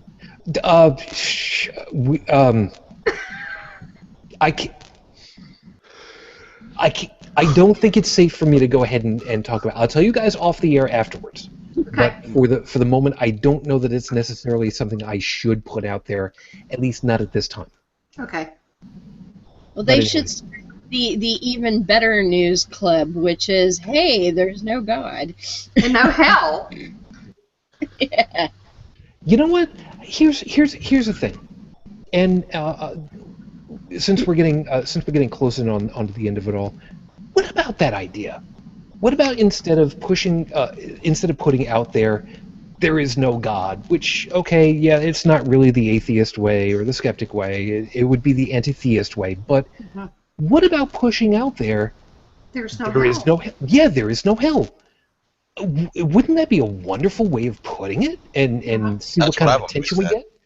Yeah, that's what I've always said. Live in fear and live your life. There is no hell. I would say, well, the idea of hell as religiously depicted throughout the years is something that I've always denounced. I've always said,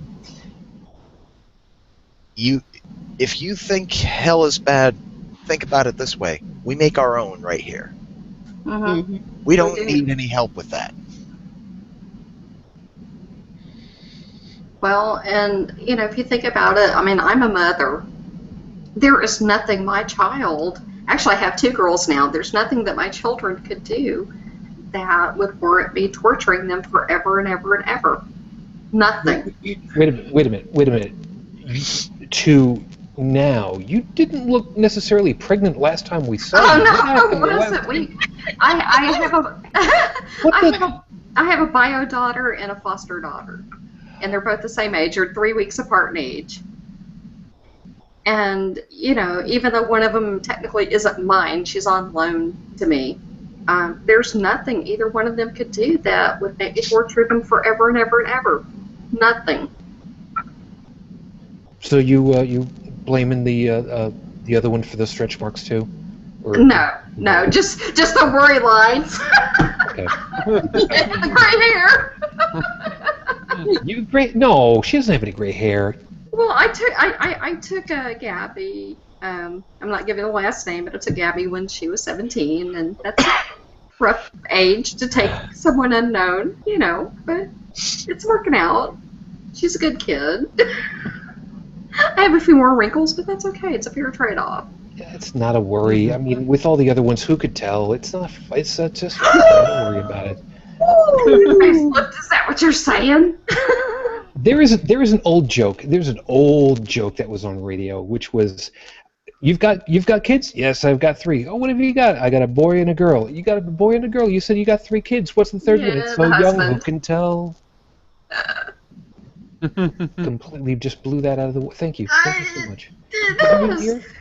Well, I'm just gonna say that there was one year that both the husband and the daughter were sick with the flu, and the pharmacist said, "I am so sorry, you've got 2 sick kids." I'm like, "Yeah." That's nice. So the piece was, you got 2 kids? You got 3 kids? Yeah. You've got a boy and a girl? Yeah. What about the third one? It's so young. Who can tell? It wasn't any much better the second time, how was it? Well, I just had a kid that was in his 40s. No big deal, right? It was worse than the actual kid, and he'll admit it. It's fine. It's fine. It's fine. We gotta see about wrapping some stuff up over here. I know it's been one of those weeks where it's kind of a fluffy show. I'm sorry. Enough stuff has been going on. You guys understand. Yeah, But, and not to get too personal here too, I had stuff going on as well. Shuj knows this. Shujin does. So Fluffy Bunny was good. Yeah. I needed that too. Yeah. I mean, it could have been this. It could have been. We could have been. Just playing drop the needle on the Bible and just to have a little bit of fun. For those that don't understand that reference, Is that some kind of satanic ritual? Or? No. It's actually a reference to what was one of the tests that would be given at Fredonia, the college that I went to when I was going there for music. There are some schools or college or universities where you've got the main college or university, and then you've got the specialized school that's part of it. So in this particular case here in Western New York, Fredonia also has the School of Music, which is fairly prestigious. They turn out a lot of really good teachers and performers. But one of the tests that they would give you in the music department was what's typically referred to as "quote-unquote" drop the needle, which is the idea is that they would drop a needle onto a particular piece of music somewhere in it, and you were expected to have knowledge of what the piece of music was, who the composer was, and sometimes what group it was that was performing it, or when it was performed or recorded or whatever the hell it was. I don't remember how deep into it they went, but I could expect that being able to say what the piece of music was and who composed it, I can see that. I mean, I'm totally on board with that. That makes sense. I mean, let's face it. I was Joey. I was making jokes last night about "Living in a Box" by Living in a Box. In Living in a Box. Those of you that don't understand, it was I think it was 1987. The name of the group was Living in a Box. Yes, Living 'N, Living in a Box. The name of the song was Living in a Box from the self-titled album Living in a Box. So, if we can remember crap like that from 1987, how hard would it be to remember Eine kleine Nachtmusik, which was done by Mozart, and remembering that it was the middle of the second movement, perhaps.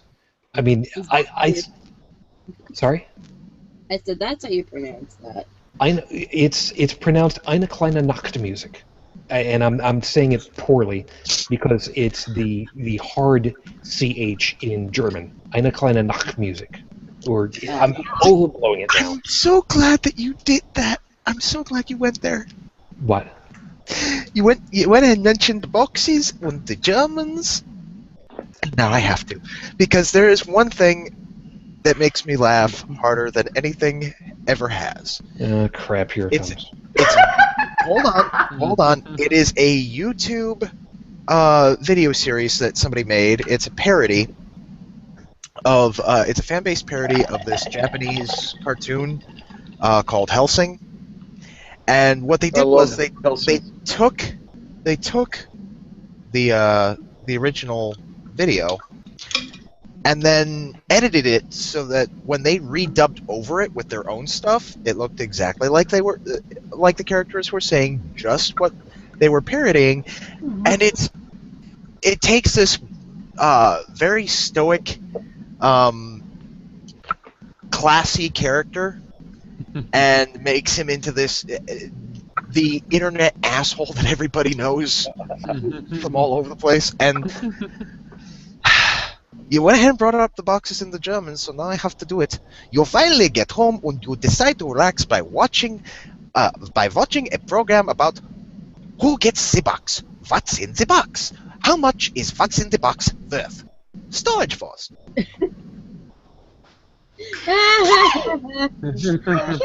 And see, then they find the stuff on Storage Wars and they sell it on Pawn Stars. And then people buy the stuff on Pawn. Then people buy it on Pawn Star, put it in their storage section, and it ends up go back into a Storage War. The Storage Wars. It's storageception. Recycling is the future. It could take a side trip on the Antiques Roadshow first, though. Well, yes. Yes. And for those of you that have never watched it, please remember the drinking game, Veneer! Good, I still had a little bit left in that, otherwise it was going to be uncomfortable. I always do the shots that I will never sell this. Oh, yes. And if you noticed, I've changed pussies. I have a fresh one. Oh. You've also dyed it. Okay, that's fine. Well, it's fresh. At least he's in shape. No, yeah. it's an interracial kitty. What the hell? Damn it, Joe. Will you stop doing that shit, please? Wow. Horrible attacks. Okay, for those of you that don't It is understand, fine. while we're doing this live, we do have the opportunity of sending text messages to our to the group at large, and it shows up on the screen. Now, this particular one that just went on the screen went off the screen, up the top. It's a transcript from said parody, and it's just rather than posting the link to the transcript, It's a huge the block of whole text. frickin' transcript. If I said no. If I sent you the link to the transcript, you'd spend a half an hour reading it. But if Just one in paragraph. German it's 99999. Well, you know what? I'm cutting you down to 7 at this point because that's whatever. Partly because I'm tired. I don't know what the hell I'm talking about. I was going to say this particular item that came up on the screen was so big. How big was it? Thank you. So big you would never pussy. I couldn't change which camera input was up for everybody else. It took over my screen, so I couldn't change it. So, brilliant. Thank you so much. Those of you that are listening on the audio podcast, you have no clue about this. You should really watch the YouTube link one of these days. You should. That's okay. All right, so to give our Not like you audience guys read anything I put up there when you're anyway. in Google Hangouts and you're an active participant in the video hangout, and you do not have the chat window open, it creates a bubble above the poster's head of whatever it is they post. And because he posted this whole freaking long block of text, it literally took up about a quarter of the bloody screen. It looks like a dissertation. And the worst part is there's no way to dismiss it. You have to wait for it to go away. It's like, okay, Hank, Google, we know you have shush, hangout it's gone away problems. already. Stop your crying. Add a little Xbox to it, would you please? Come on, But you work for Microsoft. You have a little vodka and it takes a little longer for it to go away because you have to read this, right? This was the caber toss of text. That's what it was. The funny part is, this is not the first time he's done this to us. Oh, you're one to talk. Almost like a gish gallop. Shit. What? I haven't done it. No, but it looks like a gish gallop. It's like, holy cow. Except it's text. It's all good. It's all It's good. all good.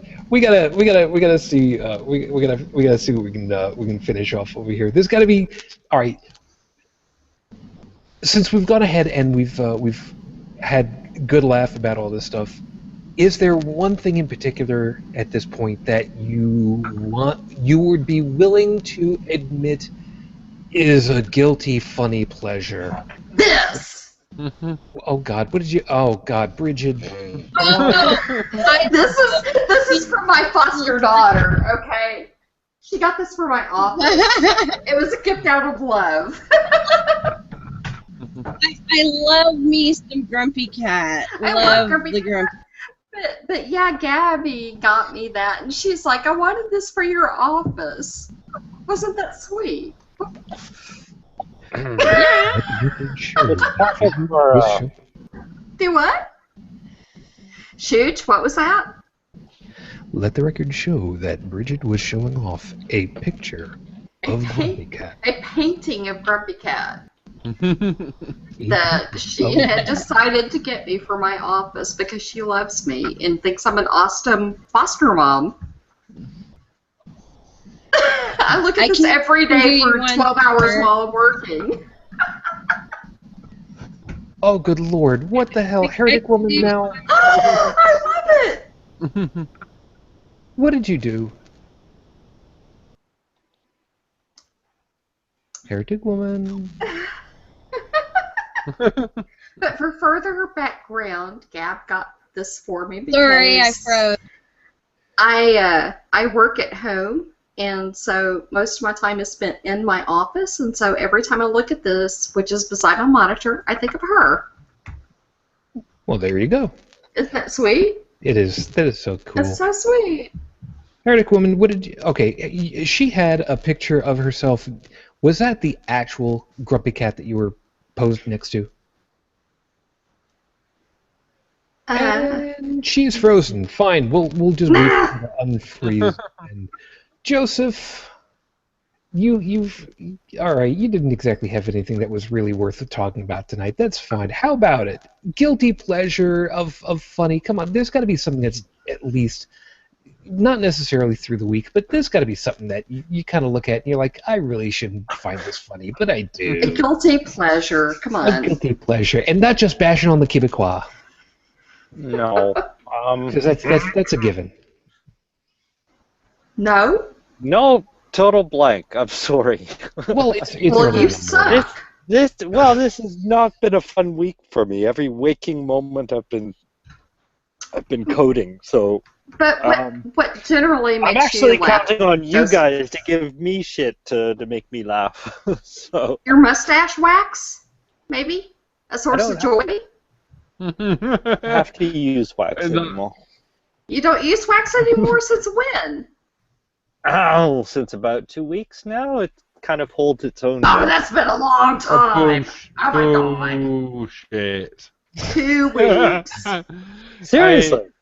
And I Bridget, know, but that's not that long. Yes? that moustache wax is more that source of terror for the people of Paris. I know, but it was a source of amusement to watch him twirl it up and twirl it down. Do a comb over with it. Oh, Chris, yours is coming along quite nicely. Have you given it a name yet? I haven't. No. Mr. Huh? Tickle? Wow. Weird. How about Lowrider? Lowrider, isn't that a magazine with girls scantily clad or even not wearing anything on a motorcycle? I'm sure I have Possibly absolutely no not. idea what in the hell you're talking about, Tech. We'll trust your expertise in that area, Tech. It's also a Yeah. song. Well, dude, you have to understand, I used to work for an antique auction house, so, I've seen some stuff. I've seen a lot of stuff. Elaborate, please. I've seen things you don't want to put your hands on because you know what they are at second glance. And when the magazine Okay. sticks to your hand, So, Yeah, when you find a stack of magazines, like, okay, we're going to auction these off, and some of the pages are stuck together, it's like, dude, I'm not touching that.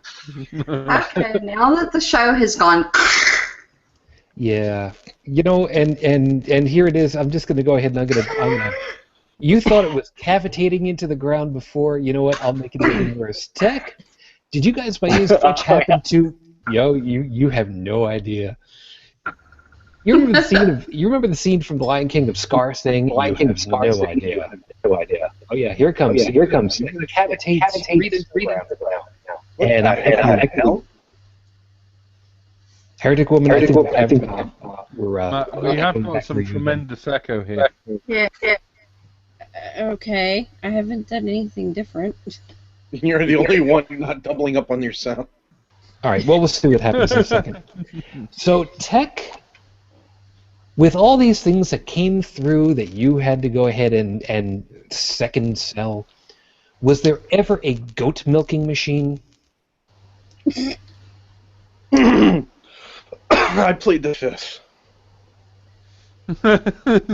Some people know, and I'm waiting for Jeremiah to go ahead and put something in the Q&A right about now or in the Twitter stream that's just going to go, dude, you are a sick, sick puppy.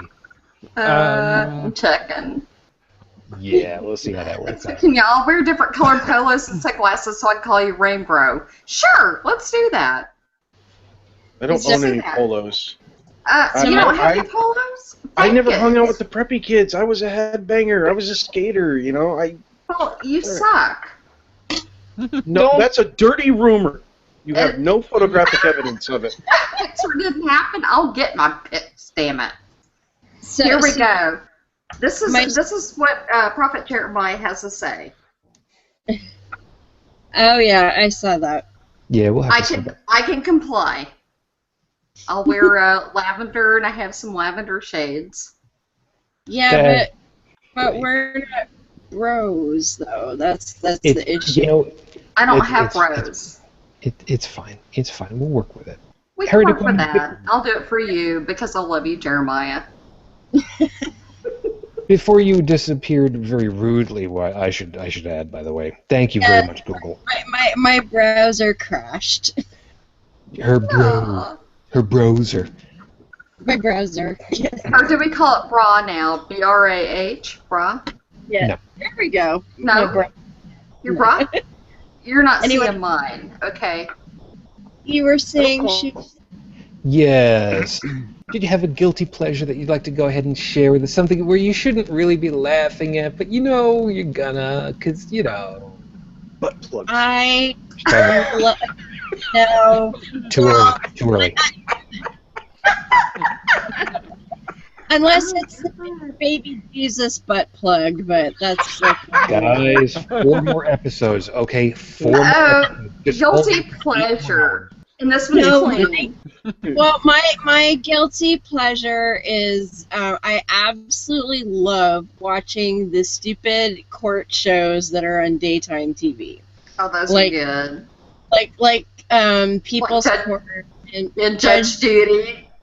And when he was on, I used to love watching Judge Alex and Judge Joe Brown. Judge Mathis is kind of fun because he likes to play up everybody's like weird sex life a lot, which is funny because he's like, oh, this evangelical Christian and talks about, did you go to church and who's your pastor and all that crap, but he always wants to know who's sleeping with who. and can I watch? Yeah. A guilty pleasure of mine is really cheesy. I guess, what do you call it? Grade B, or is it? I don't know, B list or whatever. Horror movies like Attack of the Killer Tomatoes. Attack of the Killer Tomatoes. I mean, those are awesome. Just really cheesy horror flicks from the So I 60s and take it you're 70s. big on the Sharknado crap. I've never watched Sharknado. I've got that on my list. Well, my understanding is that Sharknado, the Sharknado trilogy, because there's 3 of them now, are today's versions of the B movies from the old. I loved 2012. Yeah, the what was it? The In the Day After Tomorrow. Those were fantastic. Just CGI was really good, even though the stories were really stupid. You know, she's at least. Of course, she's not going to have seen. Seriously. Which, by the way, Bridget, that reminds me. Ash versus the Evil Dead. You got to be looking forward to that now. I do. Oh, yeah. For those of you that don't have any clue what we're talking about, the Evil Dead with Bruce. Crap. What the hell is his name? Bruce. Good day, Bruce. Bruce. The hell was his name again? Bruce Campbell. Bruce Campbell. Thank you. Bruce Campbell. The Evil Dead. Wow. Too damned funny. If you have not seen, it's not horror like horror. It's horror as in, oh my god, this is too damned funny horror. Cheesy. Yeah. It's great. And there's a TV series, miniseries, or whatever the hell it is, going to be coming out for Halloween. So those of you in Europe that don't celebrate Halloween, I'm sorry, you're gonna have to miss out on it. But oh my god, friggin' hysterical! The trailers for Ash versus the Evil Dead. Yes. Look up the trailer for it. And Tech, is that the link to the trailer that you've thrown up there? No, but you mentioned Bruce Campbell, and this is a link to a music video that serenades Bruce Campbell by a group called Psycho Stick, and it goes from being a nice serenade to, okay, that's a little bit creepy. It's like, okay, that is really freaking creepy, and at the end you're like, could we actually do that? Well, to throw a plug in for a friend here. Sure, why the hell I'm not? allowed to do that. David Fitzgerald's significant other, Dana Bradesti, writes these, zombie apocalypse series based on this character called Ashley Parker. Gotta read them. They're really trashy, but they're fun. Cool. Sure, why not? Yeah, sure, why not? Joey, you're just hanging out over there. It's Off your the turn. camera. Well, no. He's just over in the corner of it. That's okay. He's kind of hiding, and that's completely understandable. So long as you can reach your mute button, because otherwise I'm gonna have to do it for you. Uh-oh. Come on, you've got to have something that's gone ahead and made you kind of. I really shouldn't, but I'm gonna laugh. Oops, Don't- hang on, don't- correction. Last name is Fredsti. I mispronounced it. Mispronunciated it. Yeah. I think we found what's your secret pleasure. Listen to her. I'm sorry. But I could throw a link up afterwards, but she's awesome and they're fun. You would want her on your posse in the zombie apocalypse, trust me. You know what, Bridget? If you're going to apologize to anybody, apologize to Chris. It's his damn language that you're completely meddling with. I'm sorry, Chris. Dana Fredsti. She's awesome. No. Do what you owns want with it. English. And it's I'm supporting the gonna have to start movement. charging royalties. Well, it's supporting the movement. She's a friend of mine, so yeah. Okay. And I've had too much vodka. Sorry. That's- I like Jeremiah wanted to know if I was broken. Yes, I was broken. Broken. It's okay. Joey, I think I'm going to finally lock it in on you and just rip the knob off. Oh, finally, I get to talk? Yes, you do. No, you don't. Don't tempt me. You get to mine. Or radio view. So, Joe, this is just riveting radio for all those people that can't see you. You know that. You know, it's like every time I freaking start to talk, somebody's got to go ahead and start talking more. Better if you take this. And I just don't know what the hell to do anymore. Let the record show that at this time. I'm sorry, what were we talking about again? Let the Got like record a show that mouthful for of about. cigs. Why don't you just get the whole carton and light it, please? Let the record state that at this time, Joey is doing his smoking impersonation of Wolverine's claws out of his face. Damn it! I think he's trying to emulate Dennis Leary. Oh shit! He's got Ford going. So, Joe, how much can you stick in your mouth? What would you like to know? You gotta buy me a drink first. At the rate we're going, I think we're about to find out. Come on, man. I have a bottle for that. So, do I get to talk now? Yes. Okay, good. Bottles for practice. Meow. I'm sorry, Joe. So, as far as my guilty pleasure goes, I kind of tossed them out already. I mean, I cannot tell you how the jokes in like that little Tech. I know where you live. I just want to make that perfectly clear.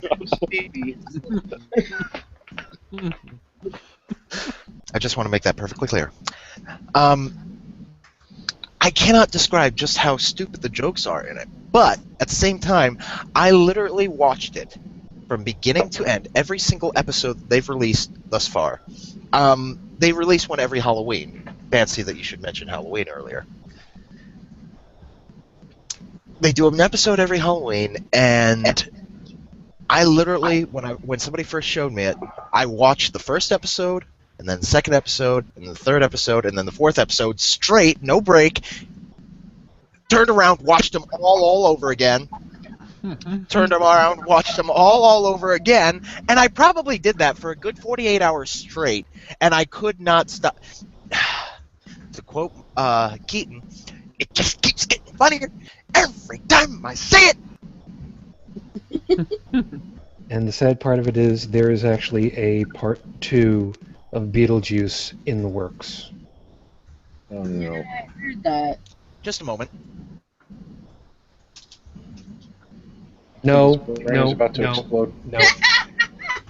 You're not allowed to stick those in your face, and I'll tell you why. Because the people who are listening won't be able to enjoy it nearly as much as we will, and They'll that get would to be hear the unfair. Well, if he doesn't scream, we might be able to hear the sizzling sound. Oh, well, let me help you with that. Yeah, let's not have that happen. So let me. We've got everybody else at this point. So I did get you all at this point. Yes, I didn't miss anybody. Have I? Well, I don't have any guilty pleasures. Sure there's you nothing do. that Everyone does. No, there's nothing that I'm. In my mind's eye, a guilty pleasure is something that you're kind of a little hesitant to relate to people in general about something that you enjoy, Uh-huh. or that you even feel slightly guilty about overindulging in. I don't have anything like that. Or like anything that takes time away from something that could be better spent elsewhere. You not like sit in your underwear and eat whipped cream.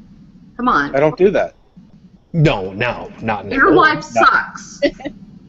No, because I do the things I enjoy, like Dungeons and Dragons. I don't feel guilty about playing that. I enjoy the social aspects of it. I have a good time with the game.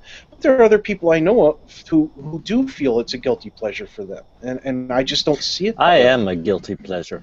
I try to live I'm on my life vacation. like guilty pleasure as much as possible when I'm not working. I'm slightly different. For me, there's, you're talking about being hesitant about telling people about your guilty pleasures. For me, there's absolutely no hesitation at all. I'm just not going to fucking tell you. But a guilty pleasure, even though it doesn't make you feel guilty, can be anything that takes time away from something else that could be more important. But you see, I that's am a guilty the thing. pleasure. Everything that I do, I Or you could enjoy. be a I guilty feel is pleasure. important I to agree. me. Like my game night with my D&D group. That's important to me because that's not just a time for me to socialize with people over something that I have in common with that I really enjoy doing with them. Mhm. It's also a stress reliever for me. So in a way, it's very important to my life. It Games have is. always been a stress reliever, so it doesn't take away from my life. It adds to it. It helps me enjoy the other aspects of my life even more. So But no, I don't have guilty pleasures. but compared to saving the world, it could be considered one. I'm no superhero. We got I- lag. The world Yeah. can get up. Yeah, But the world I can don't get up have- and save itself. Yeah, I don't see how Dungeons and Dragons can be a guilty pleasure because I mean, there's absolutely nothing in it about procreation. You know what, Dude, What else you are have hot? obviously been your character has obviously been hanging out in the wrong taverns. Has, because what elves are hot? Just intrinsically hot. There's I'm nothing all more about the than halflings. flirting. You know? And high elves can be hot if they're dressed appropriately. And I play wood elf, and trust me, I get hit on. They're hot. Well, I like to wear my wizard robes sometimes.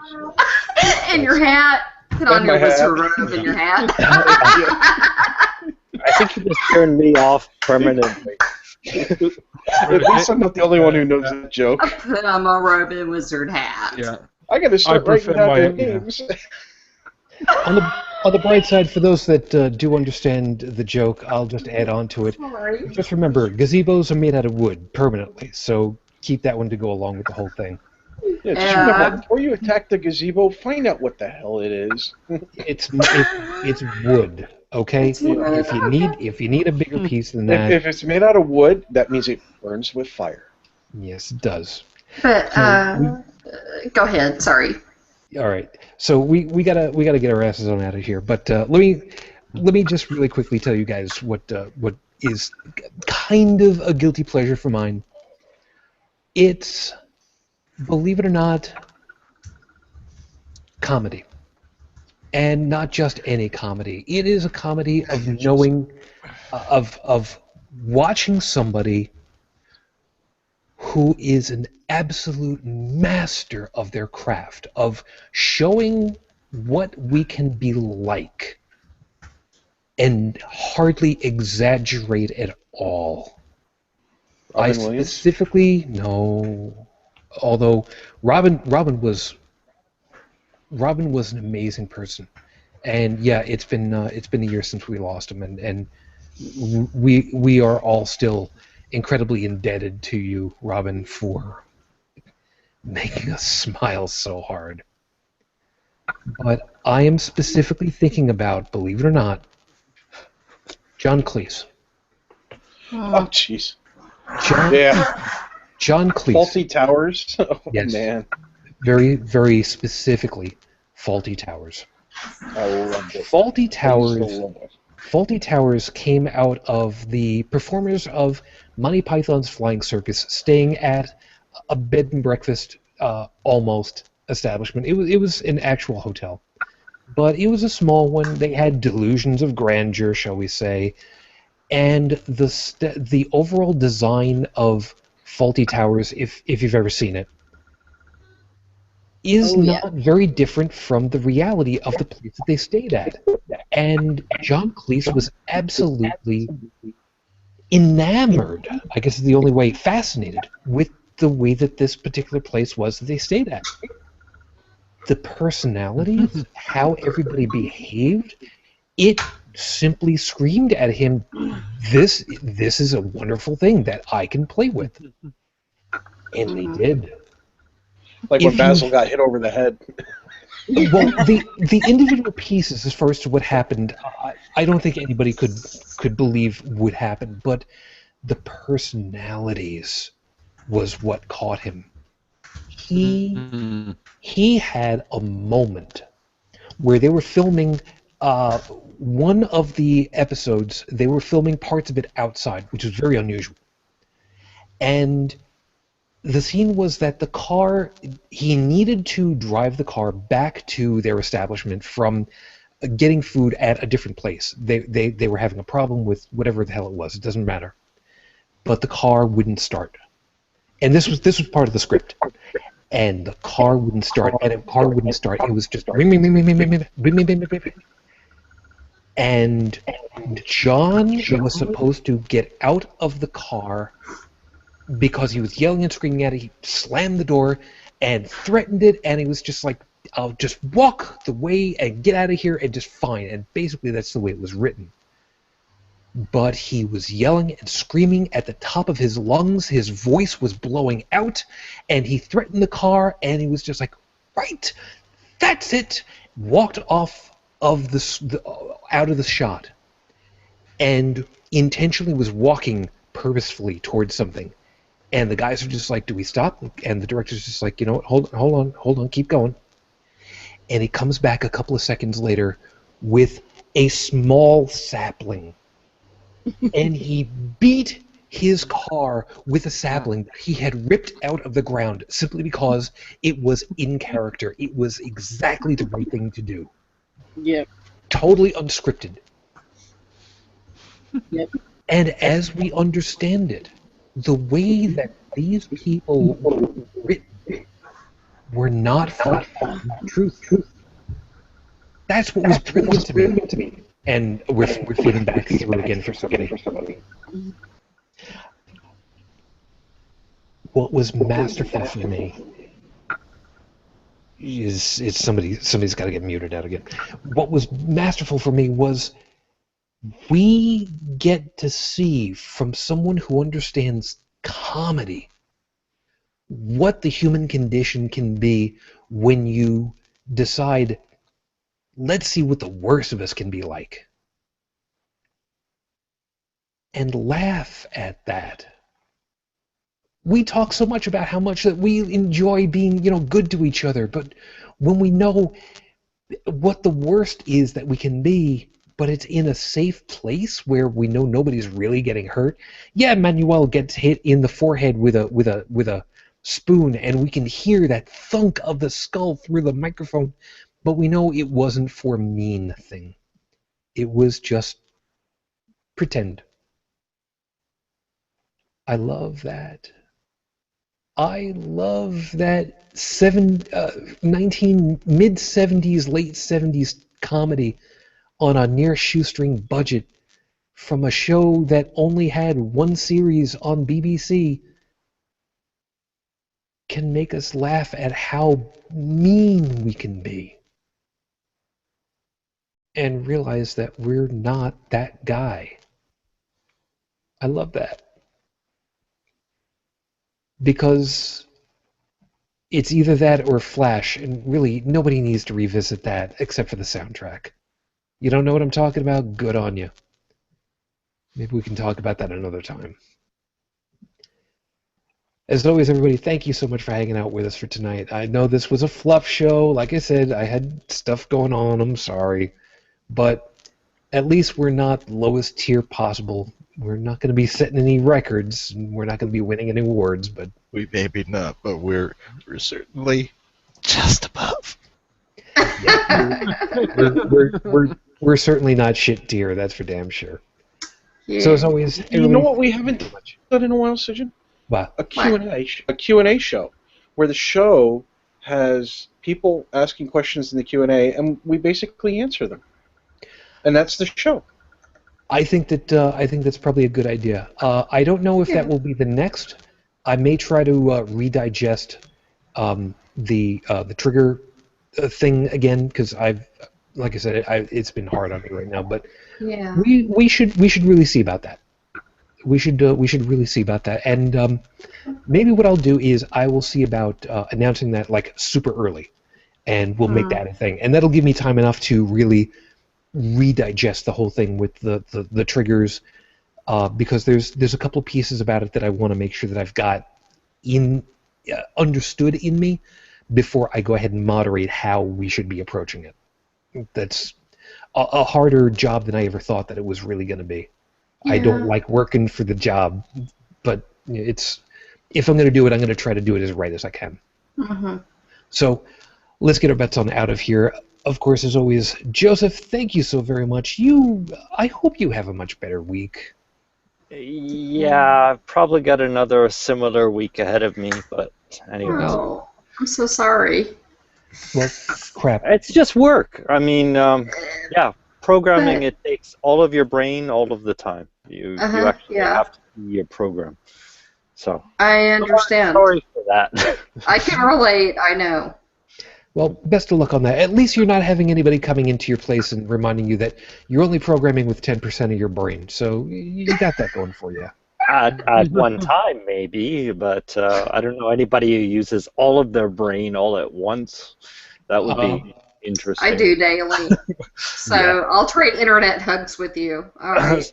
So you have a memory of every experience you ever had in your entire life all at the same time. Yes. When it comes to yes, the I, opportunities, no, yes. Shut up. Yes. Except for Yes, I Poland. do. Prove me wrong. Screw you, man. Screw you. There I get are overwhelmed. times. There are times when I use 100% of my brain. It's just never for good. Look at the bright side, Joseph. At least if it turns out that you really want to go ahead and lower that number, you can always get all the wine that you want. I mean, come on, it's France, right? Yeah, People complaining does tend to do that to me. it does. There you go. Keep that in mind. Chris, thank you very much, of course, for your time. I hope that your visit is good and safe travels home. Yep, travelling back home tomorrow. Later today. On Yeah, there. the sun's So out. I'll be back in the usual setting for next week. That's okay. Well, you have But fun. it's great to be here again. I enjoyed this setting. I did. Yeah, it looks good. At least there's no It's silver interesting. gold plates, whatever the hell it is. I'm trying to think of whatever it is. Laugh about that one later. Tech, you have yourself a good sleep, and of course, as always, thank you, man. No problem, guy. I enjoy being on here, and I just hope it helps somebody somewhere. It will. And on that note, I'm actually going to cut my feet early because I really got to crash. No worries. I'm going to be doing the same. I got a wedding to get to later today, so Yeah, take see you care guys. of yourself, man. Good night. Joey. What did I do now? No. Just Not I don't know, enough. just turn the fan on high momentarily, and don't even worry about it. I wish. No, you don't understand. This is all I have. This right here is it. This is all I've got. You don't have mascara streaming down your cheeks. Oh God, we're not even. Oh Jesus. I'm about to type something in the group chat for us all. All of you who are listening and watching, you can go ahead and have a good laugh at this momentarily and not be in on the joke. Joey, sorry. Thank you very much for your time. I hope that you at least try to get some cooling off time. Mm-hmm.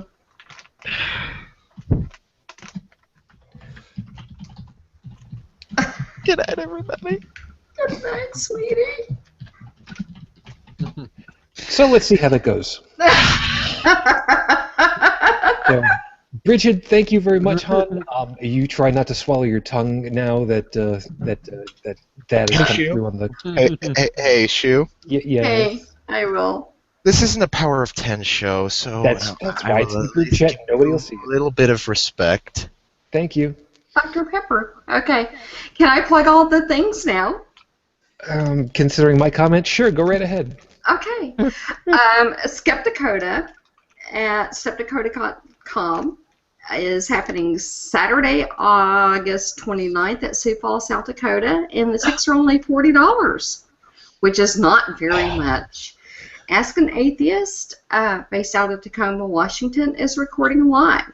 And if students want to go, it's $15. Yes, and as a side piece on that, Ask an Atheist with Sam Mulvey, they changed their name. Sam Mulvey has been on with us once before. He has? You'll be able to find him in the archives. I need to double check if that's in the correct archive or if I transferred that over yet. I don't remember. I can ask him if you want me to. He's a friend of mine. Yay. No. I mean, see, the thing of it was, the early episodes were on my personal account. I don't remember Right. if I've transferred it over to the proper account here, the video archive. So I gotta check on that. Okay, I was gonna say if he can check on it, I can put a bug in his ear and tell him to check it. He doesn't need to do anything. That's all on me. Okay, but anyway, they will be recording live there, and $15 for students is a heck of a deal. Yes. So I would say, look into that. And the website again is skepticoda.com, and the date again is Saturday, August 29th in Sioux Falls, South Dakota. Another thing that I'd like to plug is ApostaCon, which is usually given, is usually with the Skeptics of the Midwest. They are having their con this year at Dallas Fort Worth Marriott. It's on Friday, September 18th through the 20th, and Penn and Teller are going to be headlining.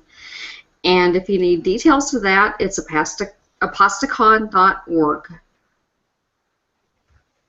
And I'm done plugging all the things. Okay, we'll make sure that links are all available for everybody. So Please do. Dave Fitzgerald, which is a friend of the show, is going to be speaking there. Penn and Teller are headlining. Matt Dillahunty is going to be speaking, and special musical guest is Shelley Segal. No. What? No, it's just Matt's going to be there. I figured I'd just give him a proper sound off. No, you're done. And Shelley Segal is going to be playing there, which I love Shelley. She's like my home skillet. Yeah, Shelley's a really, really nice lady. She is so sweet. She's a dreamboat. She really is. She's been so good to so many groups. She has. And student tickets are only $75, and they do still have plenty of tickets available. And again, that website is apostacon, apostacon.org. Be there, be square. And we'll make sure that is, like I said, all in the show notes one way or another. So if you need to find out about it, the information will be in the podcast, and it'll be on the YouTube archive for you over there. Thanks. Heretic woman. She has lots of things to plug. Yes. It's that time again. Yes, it is. Well, of course, Monday nights at 9:30 p.m. Eastern, there is Beyond the Trailer Park with Beth and Miss Ashley and myself. And this week, as I said, is going to be really exciting because we are going to be speaking to Ensaf Haider, who is Raif Badawi's wife, as well as Faisal Al-Muhtar, so we're really excited about that. We, of course, there's My Secular Savior at mysecularsavior.com, and this Monday also the new show is launching, and that's Atheist Apocalypse, and we're going to be on iTunes and I believe Stitcher, and so please go and check us out. We have a Facebook page as well, and Atheist Apocalypse for those left behind, and it's atheistapocalypse.com. You can check us out there. It's going to be a lot of fun. It's an ensemble cast and a comedy show, so not your typical atheist podcast by any stretch. We're actually going to act and stuff, so that's exciting. And since we're all talking about the cons, and this will be the last time I get to talk about it here, this Friday and Saturday in Kitchener, my hometown, we have the non-conference for non-believers, which is headlining Lawrence Krauss and a whole bunch of other cool people like Mr. Deity and Ensaf herself and a whole bunch of other people, and I can't remember everybody right this second, but well, there's going to be a lot of different speakers. Like we had Sandy Donaldson show last week, and Stephanie Guttormson, and Christine Shelska, Armin Navabi, so all kinds of really awesome people. Eric Thompson of Humanist Canada. So you got to come and see that. Tickets are available for the Saturday, where all the lectures are. The VIP dinner on Friday night's pretty much sold out, but come and get tickets and come to Kitchener because it's going to be amazing. Amazing. And yeah, and tomorrow I'm going to be in Toronto at a place called the Henry VIII, where we call the Unbelievable Brunch with the Atheist and Light Ontario Network. So we're having a meetup and gonna have some heathen fun at the Henry VIII pub. So, and I'm going to be going to Glory Hole Donuts tomorrow and taking some photos wearing my Glory Hole shirt. So, yeah, going to be fun. So, I think that's pretty much everything, though. Oh, and please, if you like Beyond the Trailer Park, and my co-host Beth, she's recovering from a stroke, and it would be really awesome if you could go and check out her GoFundMe, and if you can support her in any way, that'd be great, or just share the link, and you can find that on her Facebook page or my Facebook page, and we'd appreciate even a share really does help, so please do that. And okay, now I think it's everything. All right. Okay, now before I get us on out of here, really quickly, of course, as always, if you've got comments, suggestions, questions, by all means, feel free to drop a link, drop an email over to us, podcast@holycrapthevlogcast.com. Be more than happy to have you guys drop us a message. If you'd like to send a voicemail message, we do have a voice line, which is area code 859-HCTV 554, 859-4288-554, and you can find us over on pretty much all of the social media under the name Holy Crap the Vlogcast, or under Twitter, it's actually Holy Crap TV. So be looking for that. Normally, I would not answer any questions that are just very last minute over here, but I think that I can handle this one. From an account, Jungle Jargon, who has asked, and again, as I usually would, quote it, "Why would anyone give all of the glory to mindless, unguided things instead of the maker, capital M maker, of the programmable matter programmed inside of you, triple question mark, unquote?" I think I can handle this really simple, and I don't think that I need to worry about any kind of laughter. I don't give any glory to anything or anyone, but my mom is really trying to find her way through her life right now, and my dad disowned me and his granddaughter over it's almost 10 years, about 8 years ago, in the toilet at his sister's 60th, I believe, 50th birthday, when we went down there to wish everybody a good time, because he was all upset that I didn't talk with him because he was being a pissant. So you tell me, the people that actually programmed who I am, do you really think that they are deserving of glory? And really, if you're going to go ahead and ask questions like that, you should really understand what it is that you're asking people in the first place. Because, dude, you're an asshole. Good luck worshiping your own ignorance. Or, it could just be a matter of that I just made the whole damn thing up on the fly. Because, after all, you don't know nothing about me, man.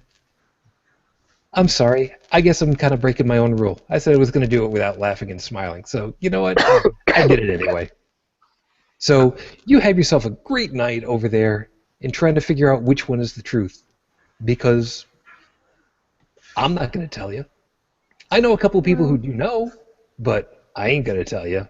And you can go ahead and try and figure it out for your own damn self. We'll talk after this goes off air because I have a story I can tell you. Oh, sure. Oh, sure. And I'll tell you guys about all this stuff later. Meantime, we got to get on out of here. Of course, all of you who've been paying attention and watching and listening, thank you so very much. Hope that you guys have a great time, and we will see you next week one way or another, unless, of course, you're listening on the podcast, in which case, wow, you really just, wow. You need to watch us. we will send you some kind of a special certificate of masochistic merit or something for putting through it all. I think we'll come up with something. We'll have a card made up for CC for, we'll model it after the old Clue Club. If you know what I'm talking about, you're old. You're really, really, really old. You need to watch us. Hint, hit. Yeah, but in the meantime, we got to get on out of here because I got sleep I got to catch up on. In the meantime, everybody take very good care of yourselves. Of course, as always, we'll see you soon. Stay safe, stay cool out there in the summer, and of course, for all of you, I say my good nights, and of course, before I get out, I say my good night to my lady too, because 10 years on, I'm still in love. Matane Fujin, I love you and I miss you. Happy birthday. Dream of me. Till the next time we get together, everybody, of course, as always, good night.